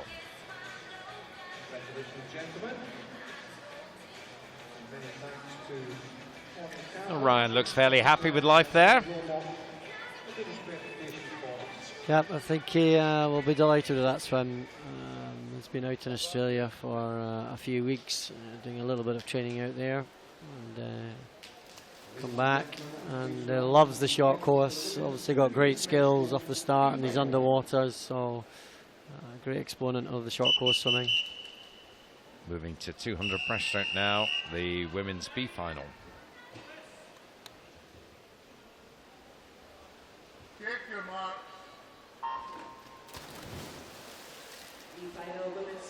We go through the field here in lane 8 from Edinburgh University. At the bottom of your screen, Francesca Christopherson. Then working up the screen, Victoria Milburn of City of Glasgow in 7. The 13-year-old Lucy Ross of South Lanarkshire in 6. Emma Chittleborough of Warrender in 5. Lauren Sutherland of Edinburgh University in 4. Danielle Gilbert of Derwentsside in 3. Beth McFarlane of Midlothian in 2. And Emily Walsh of Lincoln Vulcans in 1. Certainly Emily off to a good start, but just behind Lauren Sutherland, who leads 34.55 at the 50. In fact, Chittleborough second, Walsh third at the 50. Also going well, Beth McFarlane in lane 2 in the green cap. But leading the way is the University of Edinburgh swimmer Lauren Sutherland, her first season at Edinburgh from Carnegie and Midlothian before that. Yep, and she's been quite aggressive over the first 50, and that can work for you sometimes because it gets you out in front, and you can manage to keep that going. And sometimes it backfires, and it gets a bit tough down the last 50 and allows the other swimmers to just gradually pick up. But she looks still pretty comfortable, but it will be interesting to see what that last 50 looks like.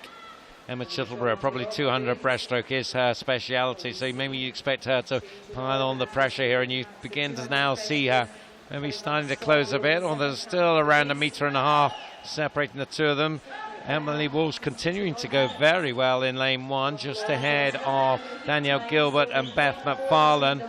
But it's Sutherland and Chittleborough, you would think, as we come to the 150. 154.10 plays 154.92. So Sutherland's lead down to about 8.10. So it's going to be a test of character for her now, because Emma Chittleborough is going to be turning the screw as we come down towards the final turn. Can Sutherland hold on to this one? And coming to the wall, she still has the lead, but not by that much. Coming out of the turn, there's maybe about 0.5 meter in it. So Chittleborough will be pushing hard to try and sneak this one now. Sutherland will be doing whatever she can to try and hold on to it, but I think it's going to be Chittleborough coming through, and she is too strong in the end to take that one. 2:34.09. Sutherland 2:34.79. And Danielle Gilbert comes through to take third with a strong last length, 2:36.40. So Emma Chittleborough then just too strong in the end, and a nicely judged race from her. Yep, and maybe just that early pace just impacted a little bit on Lauren, but brave to do that, got out in front. But a nicely judged race there from Emma Chittleborough. Good to see her showing well. So would you maybe think that she might think, well, that was her best chance to win it by employing that tactics, Lauren? Yeah, I think so. She'll have talked it over with the coach and thought, right, well, that's the way I'm gonna to do it. But I guess you've got to take a wee bit of learning from that and maybe try one or two different ways of swimming a race as the season goes on, and then as you go through the season, work out what the best way it is for you to swim the race and get the best outcome. It's a nice shot of our winner there, leaving the pool. Emma Chittleborough, looked a little sneaky wee smile there, so happy with her work as we come to the A final.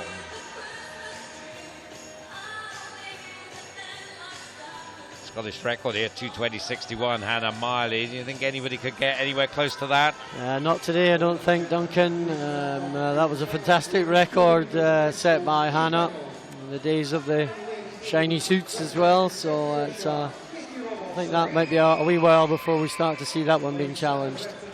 So that is Katie Robertson of South Ayrshire, the one junior in the field, going in lane 8. In 7, it is Flawen Russell-Smith, the University of Stirling. Cara Hanlon, Edinburgh University, in 6. And Catherine Johnson, also Edinburgh University, in 5. Fastest qualifier for this one is Rachel Wilson of Derwentsside, going in 4.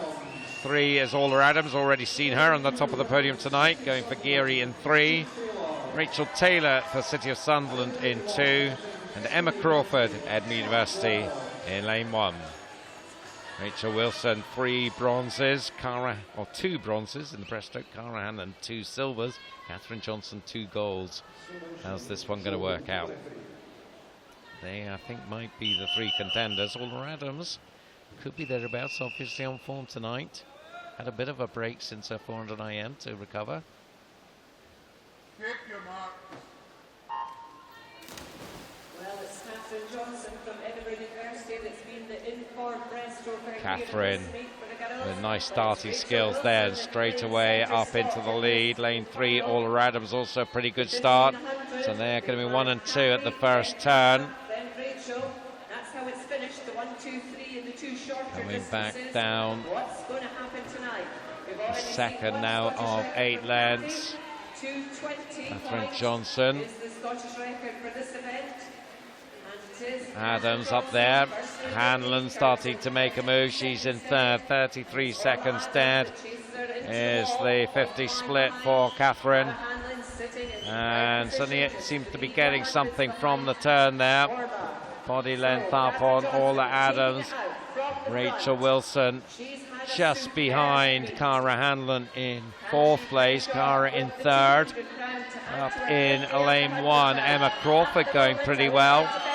She's not too far out of a medal place As Johnson, though, coming to halfway, looks to be dominating here. 109.26, pacing around 36 and a quarter there. So it certainly has a very healthy lead here from Adams second and Hanlon third. So it looks pretty good for a hat-trick of wins for Catherine Johnson. Pretty impressed with the pace and the skills here, Ali. I think she's utilising her skills to the full. What's great to see is that she's trying her very best to hold on to the length of her stroke. Going around about 7 or 8 strokes a length, which is pretty efficient swimming. 146.72, so around about 37.5 pace here. So it looks like we're going to be around the 224 pace. Came into this meet with a 224.88, so she'll be wanting to try and get inside that, I think. Coming up to the final turn, no doubt she is going to complete the set of breaststroke gold medals. Orla Adams looking to try and get silver here to add to her 400 IM gold. Rachel Wilson will be pushing hard. That's the contest now for silver and bronze. But here comes surely going to be our winner, Catherine Johnson, bringing it in 225.17. So very close to her entry time, 224.88. Adams does take second, 228.83, ahead of Wilson, 229.13. So good stuff there for Catherine Johnson. See her come in now. Nice stretch into the wall. And confirmation of the 1, 2, 3. Cara Hanlon fourth, Emma Crawford fifth. But the medalists, Johnson, Adams and Wilson. Orla Adams can be happy, I would think, with a silver to add to her gold earlier. Yeah, I think Orla, one of the hardest working swimmers out there, to be honest. Trains alongside Hannah Miley out there and up there in Geary. And great teammate of Hannah, and certainly complements the training program with Patrick Miley. So that's the women. And that, in fact, was our last individual women's race. Relays to come. We've got now the men's 200 breaststroke, starting again with the B final.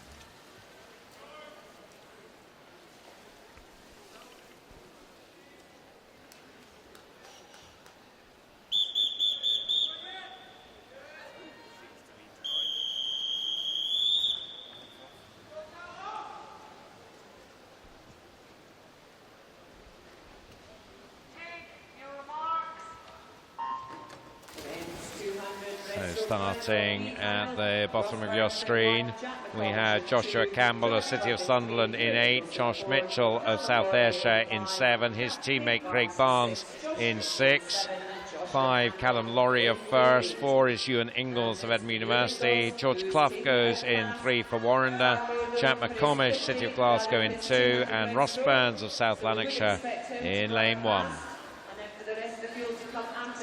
Ewan Ingalls, more of a sprinter, I would think, in the breaststroke than a 200 man, but he's out fast, 29.51.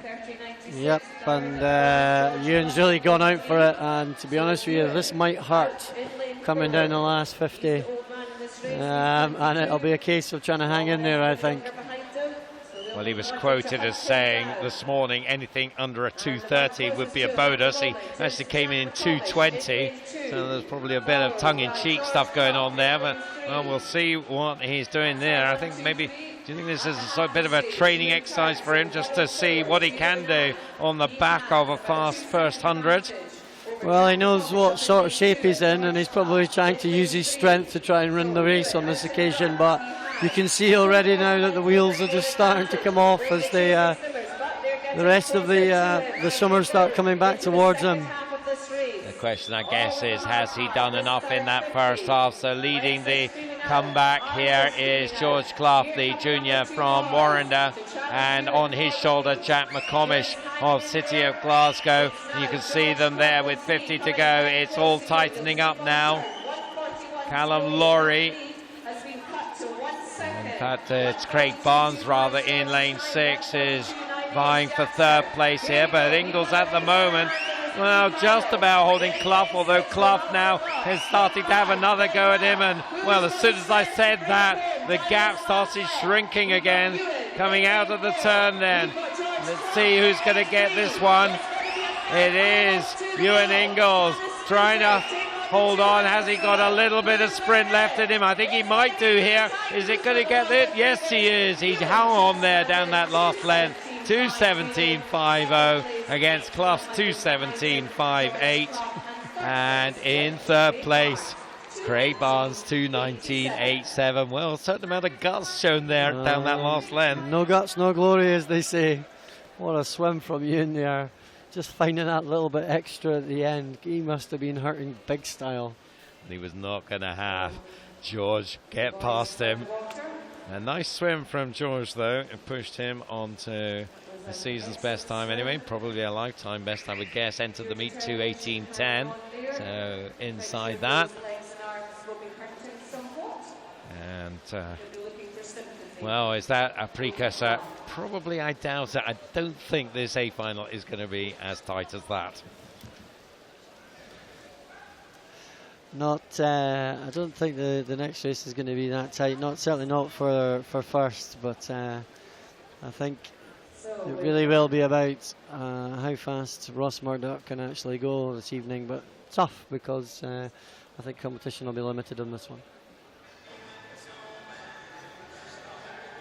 So we wait for the A finalists to make their appearance here, and here they come, led out by the junior South Ayrshire Cameron Muir.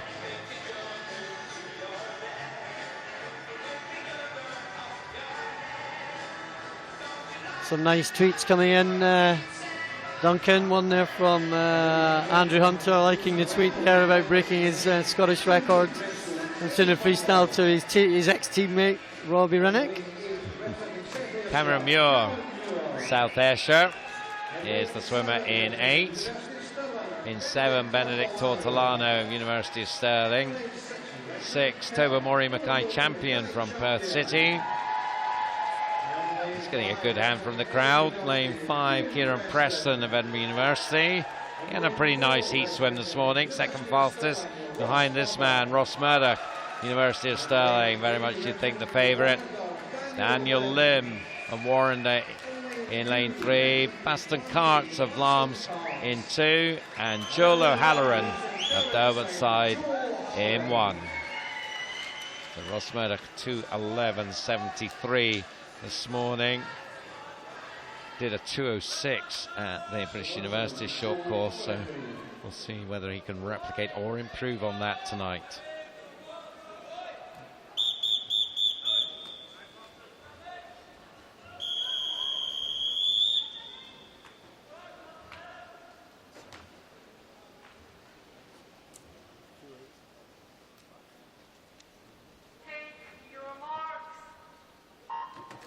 I'll just correct that comment about Ross. In fact, it's 2:08 is Inverness time. He wasn't at the British Universities. That was, in fact, Craig Benson that did that 2:06 I was talking about.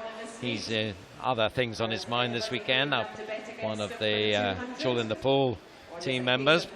They performed pretty well, including a new up there in good form, but it is Murdoch leading the way here as we thought. Through in 28.71. He did a pretty relaxed 29.78 for his first 50 this morning, so a second or so inside that. There's going to be an interesting contest, I think, for silver and bronze here. There's about 4 swimmers contending there. Baston Carts in 2, Daniel Lim in 3, Kieran Preston in 5, Tobermory Mackay champion in 6. Murdoch then 1:00.16, so pretty good pace here. 31.5 or thereabouts for that split. The Scottish record 2:01.43, a very fast time from Michael Jameson. We'll see whether he can get anywhere close to that. That might be a bit of an ask. 2:08, of course, he'll be looking to improve on, and you can see there just the extent of the Murdoch lead. So talk us through Ali Ross's technique here. 50 to go. He's got 50 to go, so we should see him picking up his stroke rate a little bit. He'll try and maintain the length. Teammate Craig Benson, 2:03.9 at the duel in the pool. So I wouldn't be surprised if he's trying to just sneak inside that one. Yep, so the final turn then, no doubt who's going to get the gold. Looks like Bastard Karts just ahead of Daniel Lim in the contest for silver on the left-hand side of your screen, but if we focus on the leader, and here he comes here, 2:04.04 for him, certainly a season's best time. And coming in for second place, Bastard Karts, and in third place, Daniel Lim. So there's the 1, 2, 3, 2:04.04. Did I see a little bit of frustration there? They maybe wanted to go a bit faster as I looked up at the time. Let's have a look. Well, it's quite hard to tell sometimes with Ross, but if I suspect it's because he's probably just a 0.1 outside Craig Benson's time out in the States, you know, the teammates, bragging rights, all that sort of stuff. But I think technically, great race. He swam extremely well. Yeah. You just saw it there. Oh no, he looks pretty happy about it. So there we go. Yep. That was a smash of the water as a message. And so exciting what's going on in British men's breaststroke. Just to take a moment's breath now before we go to our presentations. See you in a bit.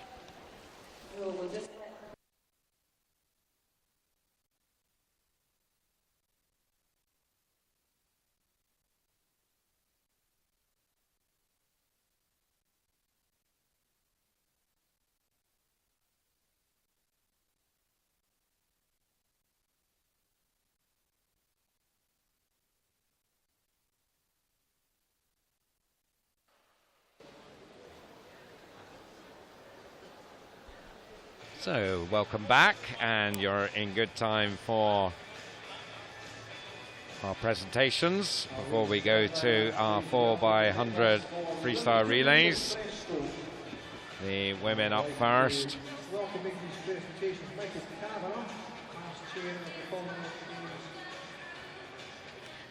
A third bronze medal in breaststroke will go to this lady. Downward side, Rachel Wilson.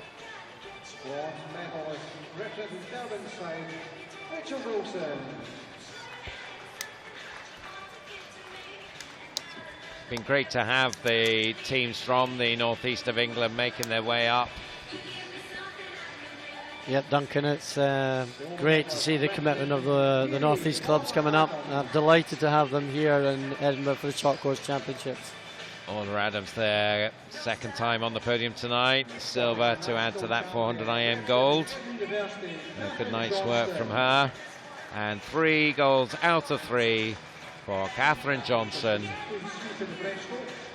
including that record time in the 100 breaststroke on Friday night. So pretty impressive weekend's work from Catherine. And Katie Robertson picks up the junior medal. Her first junior medal. And I'm sure it won't be our last for the 14-year-old from South Ayrshire. The men will be next to come.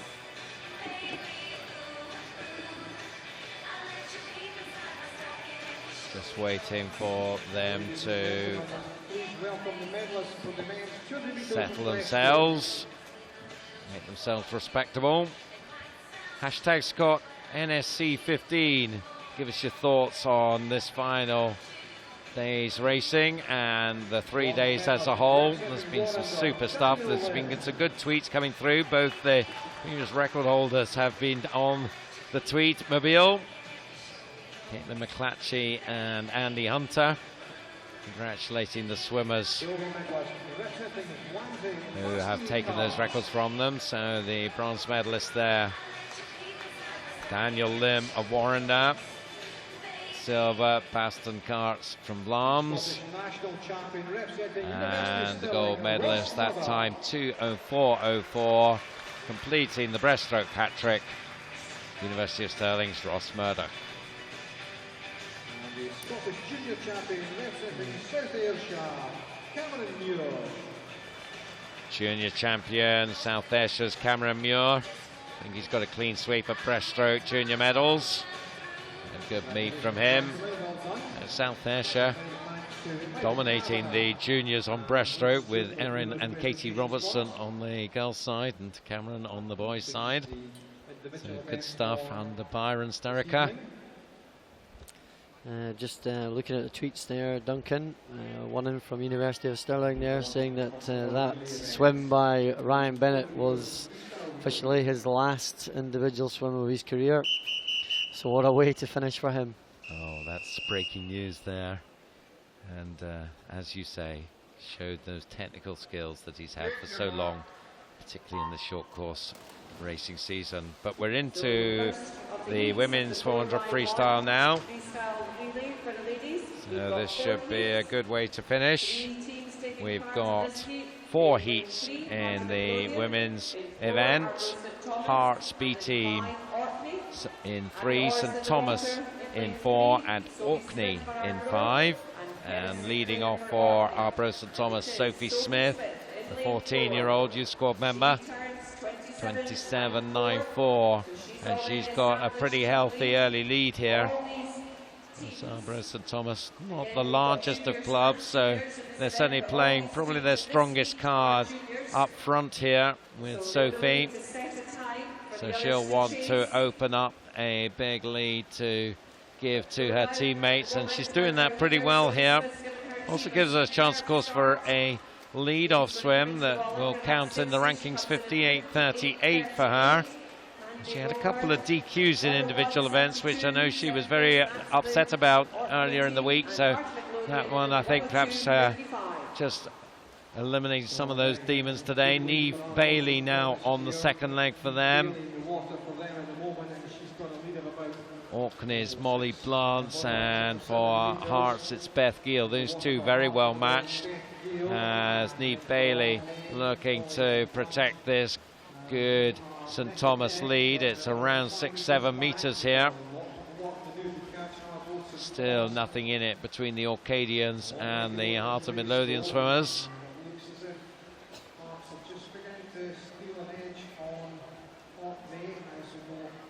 Maybe Hearts just edging into second with Beth Gill.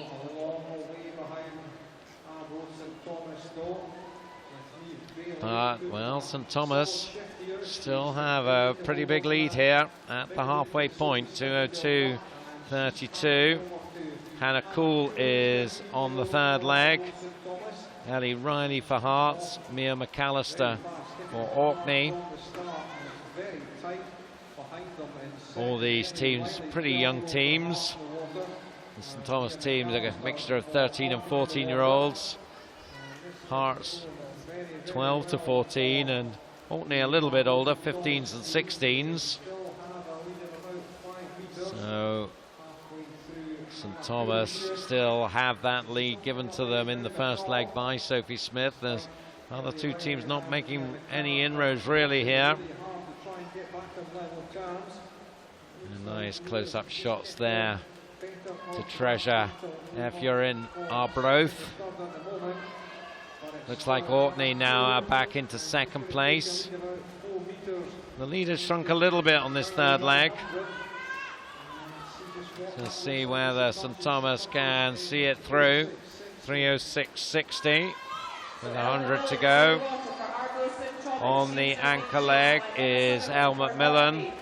It is Orkney who are the main threat now. Emma Sutherland anchoring for them, and Ailsa Ingalls for Hearts. They're coming up to the 3:50. Still a good lead for St Thomas. So, well, it'll take a mighty effort now to catch them, you would think. It's around 2 seconds the gap. Well, it is starting to shrink here. Orkney are coming back now. It's down to about a body length as they come towards the final turn. Now can St Thomas hang on here? Take a leaf out of the Ewan Ingalls book, maybe. From that 200 breast. This will need guts here from Elle McMillan. She's pushing it hard, but here comes Emma Sutherland on the touch. Oh, Arbroath hold it by 4/10. Brilliant stuff there, 4:09.48. It doesn't need to be the world best to be exciting. That was a cracking first heat there in the women's 4x100. Arbroath starting strong and just doing enough in the end to see it through. So you just love relays, Duncan. Brings out the best in people, doesn't it? But nobody thought there was going to be a tight finish on that one with 75 to go, but there we have it. The Orcadians have had a pretty good meet. Not seen too much of Orkney swimming in national events in recent years, but they're beginning to show some signs here. Yep, some great work going up there. Yep, absolutely. Heat 2 then. Take your marks. And we have 6 teams here, so from the bottom we have City of Sunderland's B team, led off by Elizabeth Clements. Oren in 6 with Connie Mackay. City of Glasgow B team with Victoria Melbourne in 5. South Lanarkshire Juniors in 4 with Lucy Ross leading off. Hannah Driver also leads off a junior team for Aberdeen in 3, and Rosie Stanger goes for Stirling in lane 2. City of Glasgow leading things early on here. Victoria Milburn. Interesting team here that's got 2 very experienced swimmers at either end of it with 2 youngsters in the middle, so we'll be watching that with a lot of interest. Absolutely, and a great opportunity for some of the youngsters to get involved with some fantastic swimming and a great atmosphere here at the RCP. 59.30 as the first 100 split. About a second back on Sophie Smith's split from the first heat, but you expect them to overhaul this as this race continues. Kirsty Griffiths, the 14-year-old, on the second leg for City of Glasgow. Lane 3 is moving up now. Megan Bowie for Aberdeen, and in lane 6 it's Lynn McDonald for Wren. Halfway through the second leg, the lead for City of Glasgow now is around about 2 seconds. Aberdeen in second, Wren in third, and South Lanarkshire Juniors in 4th. We'll see if anybody can start to threaten this City of Glasgow lead. You'd think these second and third legs would be the time maybe to try and do that. Megan Bowie in second place, but well, City of Glasgow holding their lead pretty well here as we come to the second hinge over. Lovely shot on the blocks there of Serena Higuarum. And she takes the third leg for City of Glasgow. Close now for second. It's Rachel Woolley in for Aberdeen. And for lane 7 now, Anya Sordi for Sunderland have moved up nicely. And there they top 3 now. Also lane 4, Bobby Gregg going for South Lanarkshire. So 3 teams vying for second now, but it's still a pretty healthy City of Glasgow lead. And if they're leading at the 300, I don't think they're going to be caught, because you'll see shortly who is waiting on the blocks to do the anchor leg. Don't know whether we can get a shot as we did last time. There we go. It's Camilla Hattersley on the anchor for City of Glasgow, and she goes in 3:02.40. So with a lead like that, well, Camilla's only going to go one way from the rest of the field here. We talked about her being the distance lady, but she's shown the sprint skills here, and she will gobble up this 100. Look at this race for second there as we focus in on Camilla going through the 350 turn, but the race for second, very, very close indeed there. Second at the moment, South Lanarkshire, Aberdeen just behind them, and Sunderland, the 3 contenders here. The blue caps there, you just saw South Lanarkshire maybe just have the edge. Katrina Fowley for them, Kirsty Stewart for Aberdeen, Amy Henshaw for Sunderland, but way ahead of them and bringing this one in to set the standard for the next 2 heats. Camilla Hattersley brings City of Glasgow in 3:58.67. Now who gets second here? Another really close affair. Aberdeen getting it there. Gutsy swim from Kirsty Stewart to get that. 4:05.37 from 4:05.50. South Lanarkshire and 4:05.55. City of Sunderland. Another shot at Camilla there, and there's confirmation of the result. 3:58.67 then. So that's the new guide time for the next two heats. I'm pretty sure that won't survive through those heats as the fastest time, but well, they came in with a 4:08 entry time, so they knocked 10 seconds off that. Happy days for City of Glasgow. Absolutely, but I think we'll see that City of Glasgow have a junior team coming out later on in the event, so clearly taking a wee focus on that particular part of the 4x1 freestyle.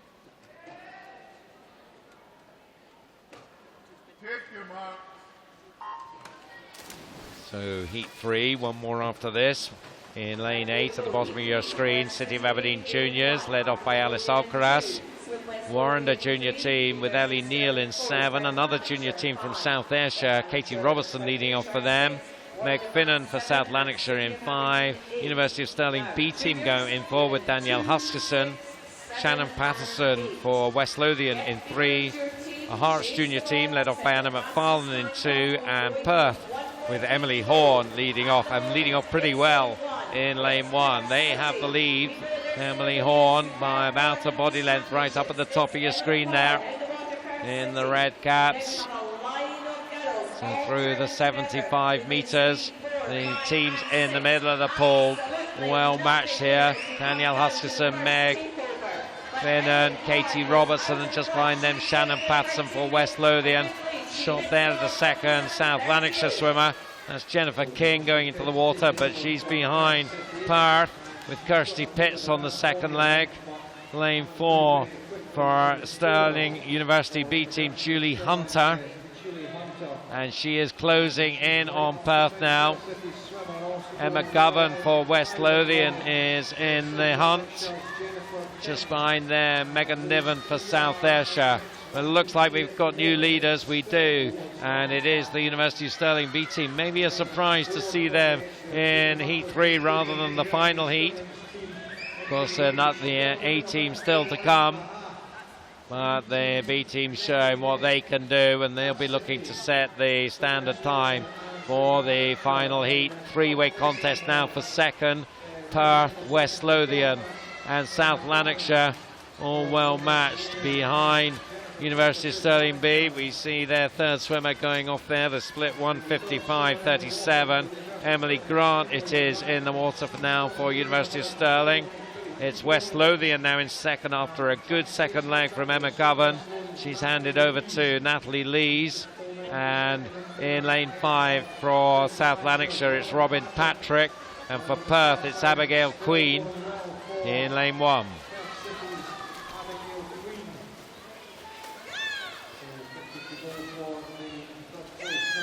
So University of Stirling really starting to dominate this one now. Emily Grant in her first year at Stirling, down from City of Aberdeen programme. Going well down at the bottom is that City of Aberdeen junior team. Caroline McIntosh on the third leg, and let's move them up, I think, into second place now as we see the final swimmers going off. Mari High anchoring for University of Stirling B team. Nice close-up of her as she goes through the turn. You can see there the close race for second. Gull Simonal on the anchor for West Lothian has second back here, ahead of Caitlin Davis for City of Aberdeen Juniors. So up to the final 50 then. Mari High is maybe going to come under a bit of pressure here. Well, I said a little while ago that University of Stirling had this well under control, but not anymore. because Gulsamonal is bearing down on Murray High here as they come to the final turn. The two of them through together. Out of the turn they go. Gulsam very quickly into her stroke, and she's got a metre or so's advantage and is pulling away here. So it's going to be a West Lothian victory in this penultimate women's race of the competition. 3:53.24 for them. A nice anchor leg there from Gulsam. University of Stirling B team in second, 3:54.16, and City of Aberdeen juniors. So that sets the mark for the juniors as we go into the final heat. We've got one more junior team to come, as you said, Hallie, the City of Glasgow girls. So they have to beat that 3:55.92 set by City of Aberdeen there. Well, that just brings a little bit of extra spice to that final heat. It does indeed. And 3:53.24 the marker for the senior team. I think that will be fairly easily managed by these senior teams. We shall see though just how fast they go. Edinburgh University have dominated the women's relays so far. Can they bring it home with 3 out of 3 relay victories? Maybe even 3 out of 3 relay records, do you think? Yeah, I think they've got a great chance, to be honest. It's a very strong team. Lucy Hope, Hayley Monteith, who's going great guns at the moment, Emily Jones and Raquel Matos finishing off. So I think it's fair to say they'll be in with a shout of taking that club record down. So that record, national and club record, 3:42.17, held by Edinburgh University.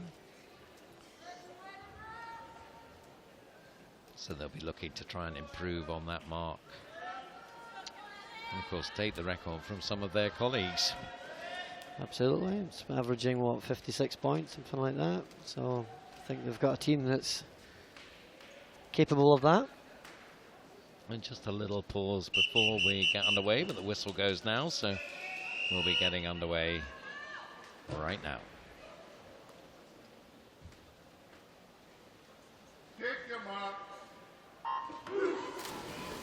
So the 8 teams in this final women's relay heat is City of Aberdeen in 8, led off by Kirsty Simpson. Kimberly Mackay leading off for Warrender in 7. The City of Glasgow junior team with Ailey Smith in 6. University of Stirling's A team with Sian Harkin in 5. Edinburgh University's A team with Lucy Hope in 4. Rachel Sharples leading off for Edinburgh University B team in 3. Derwent side with Sophie Murray in 2. And City of Sunderland with Jodie Bunker in lane 1. And it is the lead off of Lucy Hope there. Dominating here from the City of Aberdeen's Kirsty Simpson down in lane 8. And we'll see. So we talked about 4:56s. Yeah, let's see what Lucy is going to contribute to the cause. She's going pretty fast here. The clock's just gone into the 50s. As she comes to the first change of 54.12. So certainly she's done her bit to lead them off in a cracking time there. Hayley Monteith taking it on now for Edinburgh University. There's a 3-way battle for second with University of Stirling Danielle Joyce, who's had a very good meet, opening up new world records for the deaf category, S15. In lane 3, it's Edinburgh University B team, Tane Bruce on the second leg for them.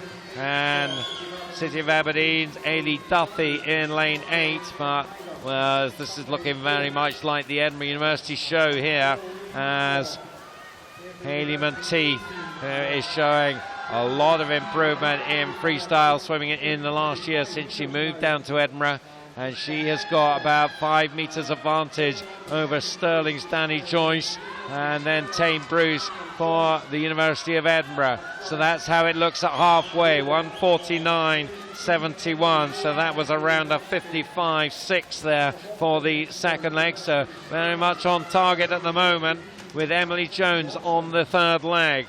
For Stirling, it's Natasha Houghton. For Edinburgh University B, it's Kathy Johnson, coming away from her normal breaststroke to do her bit for the cause.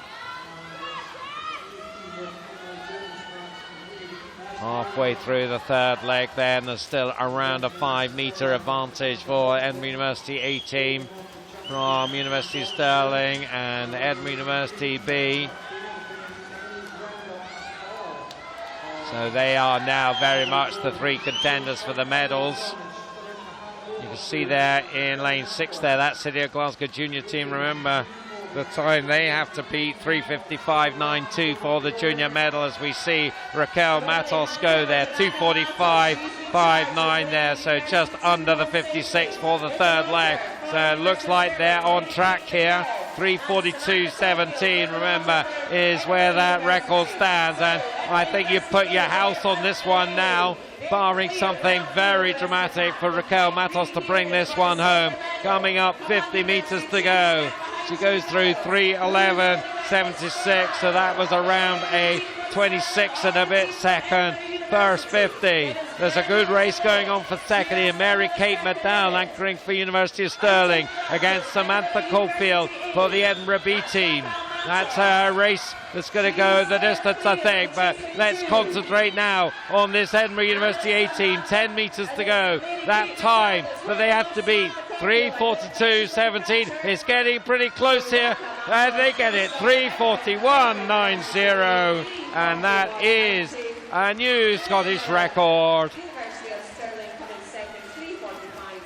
University of Stirling 3:45.06. Edinburgh University B team 3:46.77. Well, I did wonder just as they came in there whether my house was in danger, because it goes quite close there in the end. You had your keys out ready to give them to me. That was it. I had a new house down in East Lothian. Unfortunately, City of Aberdeen there, disqualification from lane 8. Just check that Glasgow time there, 3:53.33. And that is good enough to take the junior medal, about a second away from the junior record, but a great swim there from the City of Glasgow juniors to take the junior title.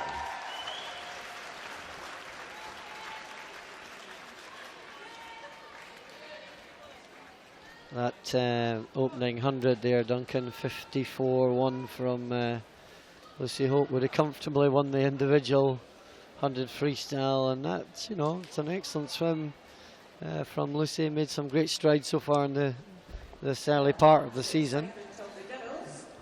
Yes, so that bodes well for the season as they start to look towards long course after Christmas. But we've got one more event to look forward to here. It's the men's 4x100 freestyle relay. This will be the first of 3 heats. There's 5 teams scheduled to go.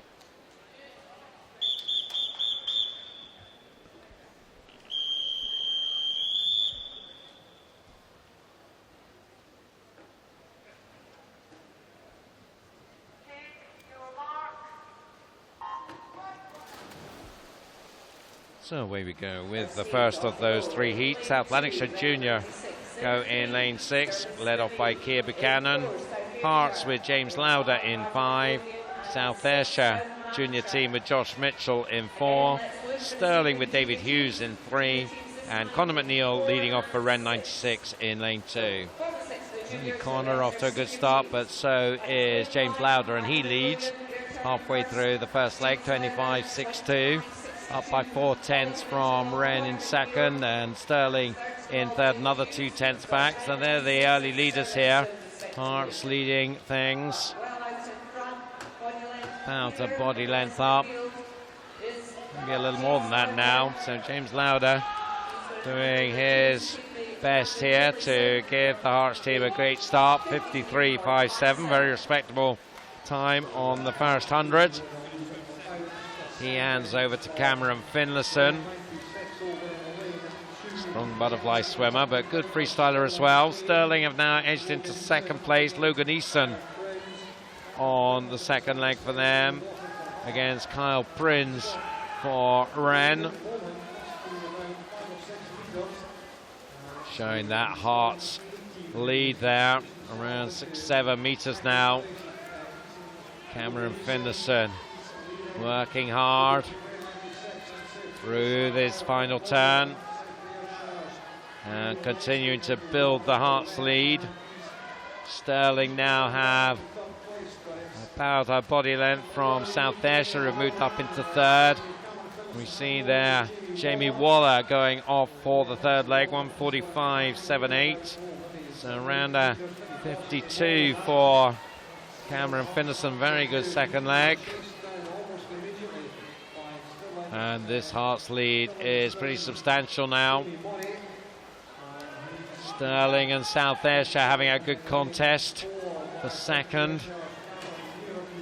Halfway through the third leg. And the lead up best part of 10 metres now. Sterling still just holding second ahead of South Ayrshire, but there's only about a metre in that one now. And coming down to the 300 and the third changeover. Hearts, Jamie Waller with Andrew Sawkins ready to go. There he is. Off he goes, 2:42.26. So around 56.5 for Jamie Waller. The battle still on for second. Sterling with Jamie Eason and Alistair McGee for South Ayrshire. Looks like Sterling now have the edge on that one. Hearts, though, surely have an impregnable lead.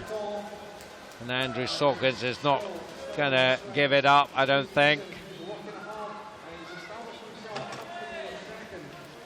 So Hearts then 6-7 metres up. Going to bring this one in. See what time they come in. 3:35.02.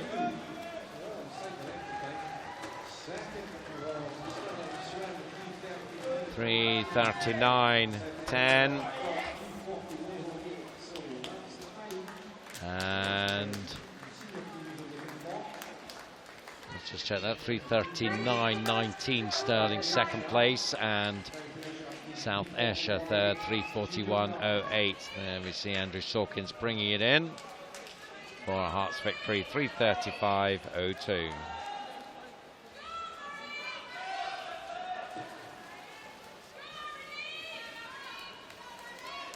Two more races to go.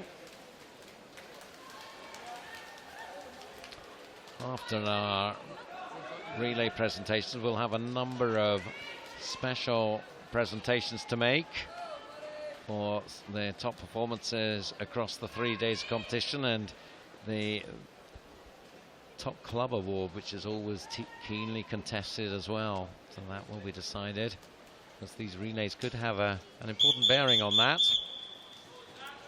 String of junior teams in this next heat. No juniors in the final heat, so this is likely to determine who are going to be the junior champions. In fact, it will, I'm pretty sure. Barring them going slower than the first heat, which I don't think will happen. Nice start there from Ryan Wretson for first. One of the junior teams going in lane 8. Beside them, Murray Quellan for Aberdeen, also a junior team. Derwentsside go in 6, led off by Zach Dawson. Jack Harrison for the Warrender junior team in 5. South Lanarkshire with Ross Leslie in 4. City of Aberdeen junior team with Finlay Deems in 3. West Lothian go in 2, Nathan Robb and Angus Nichol for the City of Glasgow junior team in lane 1. Now it is swimmers in the centre lanes, lane 6 and 4. Leading things, Derwentsside, Zach Dawson and Ross Leslie for South Lanarkshire. Two of the teams that are not juniors are leading the way here, 51.04 and 51.37 respectively for Derwentsside and South Lanarkshire. Joel O'Halloran now for Derwentsside and Scott Gibson for South Lanarkshire. Up there as well in lane 3, Daniel McNally for City of Aberdeen. So at the moment they're leading the junior contest behind the two senior teams, but not far behind them. You just saw on your screens there.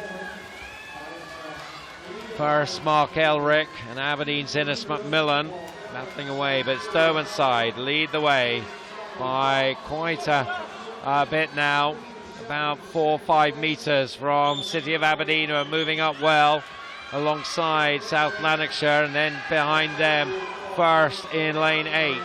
There goes the Derwentsside number 3, Connor King. 1:43.57 the split at halfway. Connor pushing on strongly, but Well, they're maybe trying to close him down here. South Lanarkshire and City of Aberdeen. Richard Laird for South Lanarkshire, the distance man, and Jack Watson for City of Aberdeen. The gap is definitely shrinking here. And lane 3 going very nicely. Jack Watson's moved into second place, and well, I think he's going to be first before too long now. Going into the turn and coming out of it, I think in the lead now. No, it is the City of Aberdeen Juniors now with an excellent third leg from Jack Watson has moved them through. South Lanarkshire and Derwentshire pretty close now as the anchor men go. So 2:37.63 then is the time at the 300, and it's Louis Huet has the task of bringing it home for City of Aberdeen. Beside them, it's Angus Barr. You'd expect Angus to probably be too good for Louis here. We'll find out. Another great distance man. And they are pretty much stroke for stroke now. Derwentshire in third place. Simon McCormack on the final leg for them. Can they come back into contention? Is South Lanarkshire now moved into the lead? Remember, of course, City of Aberdeen, their target is the junior medal, and they're looking very good for that now. None of the junior teams are close to them. Derwentshire look as though they're going to have to settle for third as Angus Barr brings South Lanarkshire into a lead in heat number 2. 3:30.12, 3:31. 3:31.12 is the time for the City of Aberdeen team, so that, subject to confirmation, will give them the junior medal.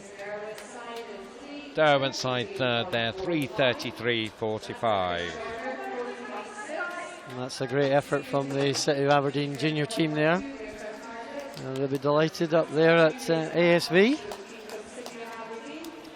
Yeah, it must be a great boon for them having Aberdeen Sports Village now as their training base. I think so, but I think it's a great place for the whole of Aberdeen, which is, and it's certainly a brilliant addition to the stock of 50-metre pools here in Scotland as well. Terrific venue. One more race to go, and there you see one of our stars. We get leading off. There's been a certain amount of rivalry on the Twitter feed today between these two Stirling teams under the monikers Team Rennick and Team Scott. They are the two leading off. Yeah, but don't discount the Edinburgh Uni team because it still looks pretty swift as well. So going through the field, Scott McClay leading off at Perth in 8. Felix Gifford for City of Aberdeen in 7. City of Sunderland with Kieran Pert in 6. Duncan Scott there for the University of Stirling B team in 5. Robbie Rennick for their A team. Sloan Butt leading off for Edinburgh University. Sean Campsey for City of Glasgow, and Callum Reid for the Warrender A team. Through the turn then, and it is the two University of Stirling teams.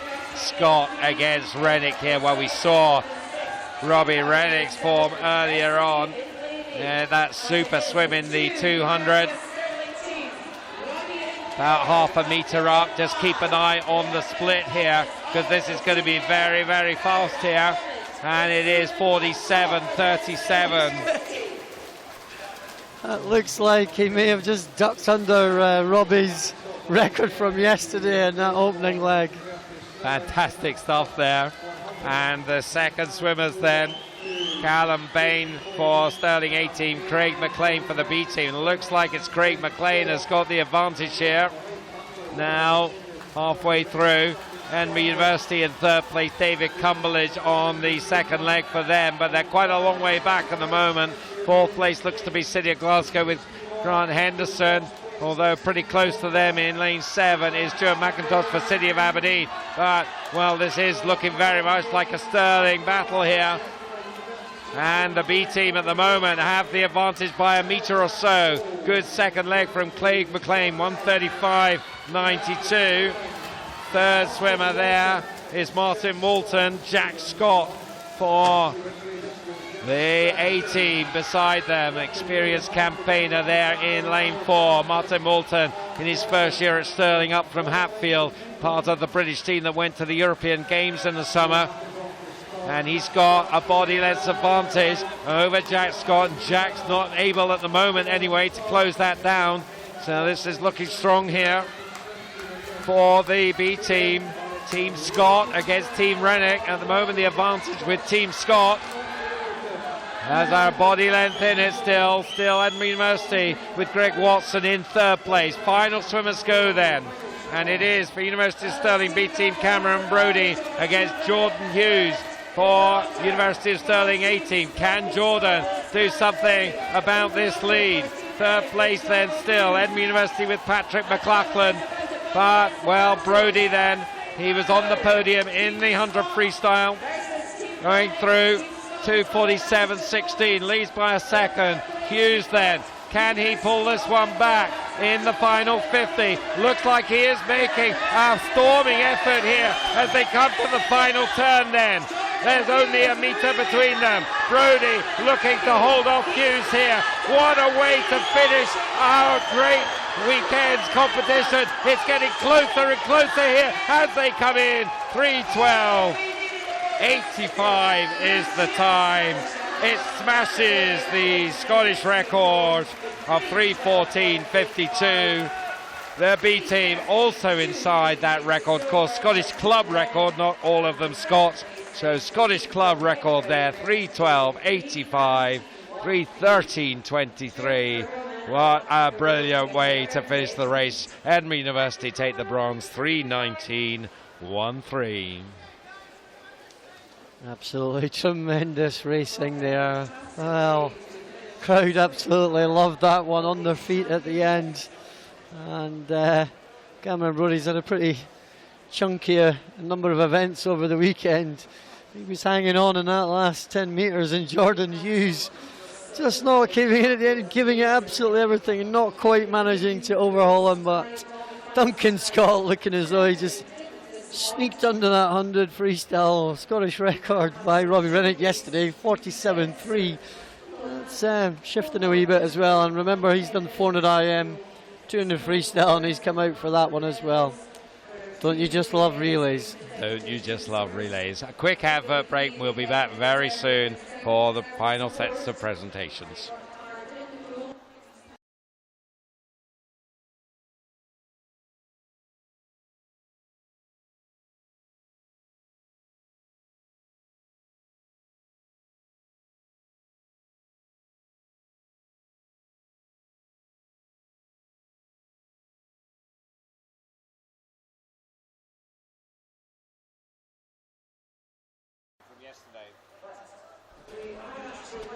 Welcome back. We're still got our relay presentations to come. We're just double checking that time from the lead-off swim there, 47.37 against the time swam yesterday in the 100 freestyle, but we're pretty sure that was a Scottish record on the lead-off there. But the relay presentations to come. Just drawing breath for a little bit. So after 3 days competition, Ali, what's your general thought about the strength of swimming in Scotland at the moment? Well, every time we come to the short course events and the national events rather, we're always looking to see an improvement at the top end, but also an improvement in the depth of swimming across the nation, if you like. And I think this weekend has shown that there is some really good improvements, not just on the men's side, but some really good shoots coming through on the women's side as well. So hopefully that will continue going into the future.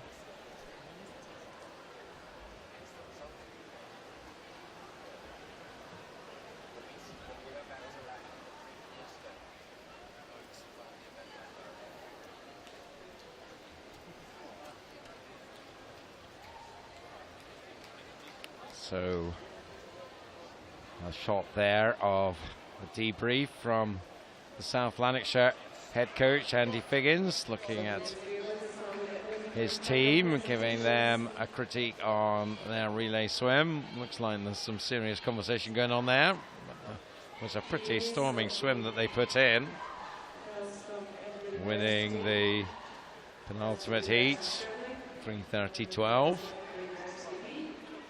Just waiting still for our presentation to go. And I tell you, 47.65 was the time from Robbie Rennick yesterday, so that time 47.37 is a Scottish record there on the lead off there. What a fantastic swim from Duncan Scott. And I think Robbie was inside his time from yesterday as well. It just shows you how much it means to beat your teammate. Bragging rights, as I was saying earlier. Turning up for training tomorrow evening or tomorrow morning, I'm sure there'll be one or two words had. Well, you mentioned earlier, of course, Duncan Scott saying he briefly held 2 records and he lost 2 of them in different directions, but he's got one back now in the 100 free. He's got one back now, isn't that great? Yeah, absolutely. Great swim from Duncan. And I suspect some of these will be going on for a while to come. Of course, we'll be focusing on long course after Christmas, and will be good to see some of our long course records going in 2016. The lights are dimmed here now, so I think we're ready for our presentations. And we start off with the women's medley. It's been a long 3 days, you'll have to excuse me. 4x100 freestyle relay.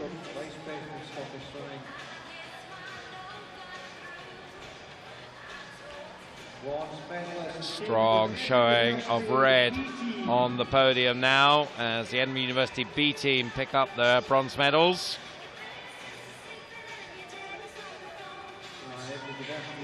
The team, Rachel Sharple's the lead off.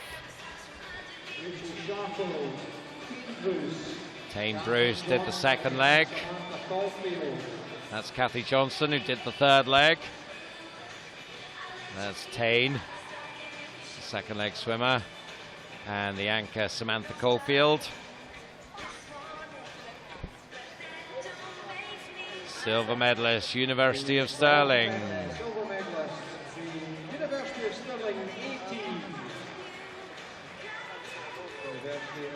Sian Harkin, the lead off. She's on the right hand side there, getting her medal now.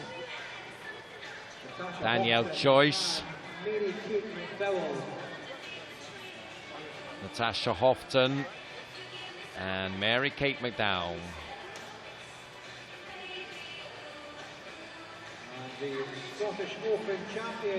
And the Scottish Open champions in a new record time, 3:41.90. The University of Edinburgh A team. What a storming lead off by Lucy Hope there, getting the medal there. That's their anchor swimmer Raquel Matos getting her medal. And the other swimmers, Hayley Monteith there and Emily Jones, second and third in the team. And fantastic swims there, 3:41.90, that new Scottish record team. And picking up the junior medal, the team from City of Glasgow. Hayley Smith, Lauren Jilks, Robin Crawford and Anna Fleming.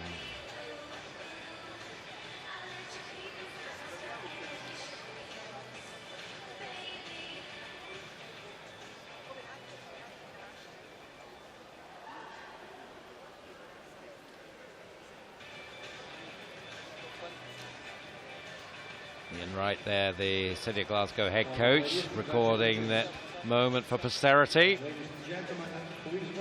And we now await the men to make their way onto the podium.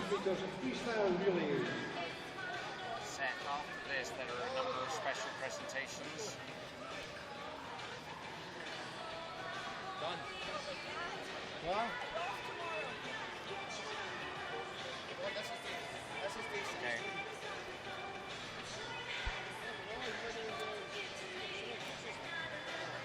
So the men now. Bronze medalist from Edinburgh University. Solomon Bart, the lead off. David Cumberledge, the second leg. Greg Watson on the third. Patrick McLachlan on the anchor. Maybe eclipsed by that Sterling battle, but a solid swim from the Edinburgh boys. Yeah, I think we should look forward to many more battles between the universities as time goes on. And what a battle it was for the A team. They didn't know they were beaten until the very last moment. Robbie Rennick leading off with a fantastic opening leg. Callum Bain on the second leg. Jack Scott there. That's Jordan Hughes picking up his medal, the anchor who very nearly rescued it for the team. Coming storming back at the end. A new Scottish club record for 3:12.85. And Duncan Scott then, that new 47.37 100 free record. He's on the right hand side there. The other medalists, Craig McLean on the second leg, Martin Woolton on the third, and anchoring Cameron Brodie, the butterfly man, doing the job. Just 100 free. You see Robbie Rennick there, just at in the shot. Interestingly enough, he went inside his own PB in that opening leg as well. He was 47.5, so he was quicker than he was yesterday in the individual as well. So, whilst Duncan did take it, Robbie went down fighting basically, didn't he? He certainly did. And there are the junior champions, City of Aberdeen. Finlay Deans, Daniel McNally, Jack Watson, he put in a terrific third leg, and Louis Huet bringing it home. Pretty good, successful time for them. So we now have a number of special presentations to make.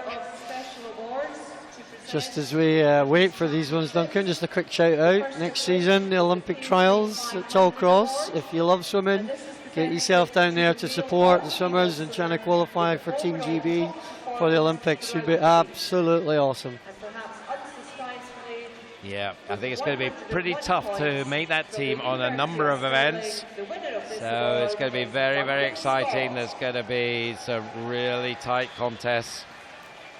And this is for our top overall performance, I think.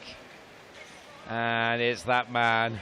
What a week he's had. It's his for a cumulative performance over all the events using a point system, calculate the total number. And Duncan Scott there from the University of Stirling picks up that trophy. And the top junior individual swims now, male and female, will be awarded. Calculated based on FINA points. Luke Robbins of Millfield picks up the junior award.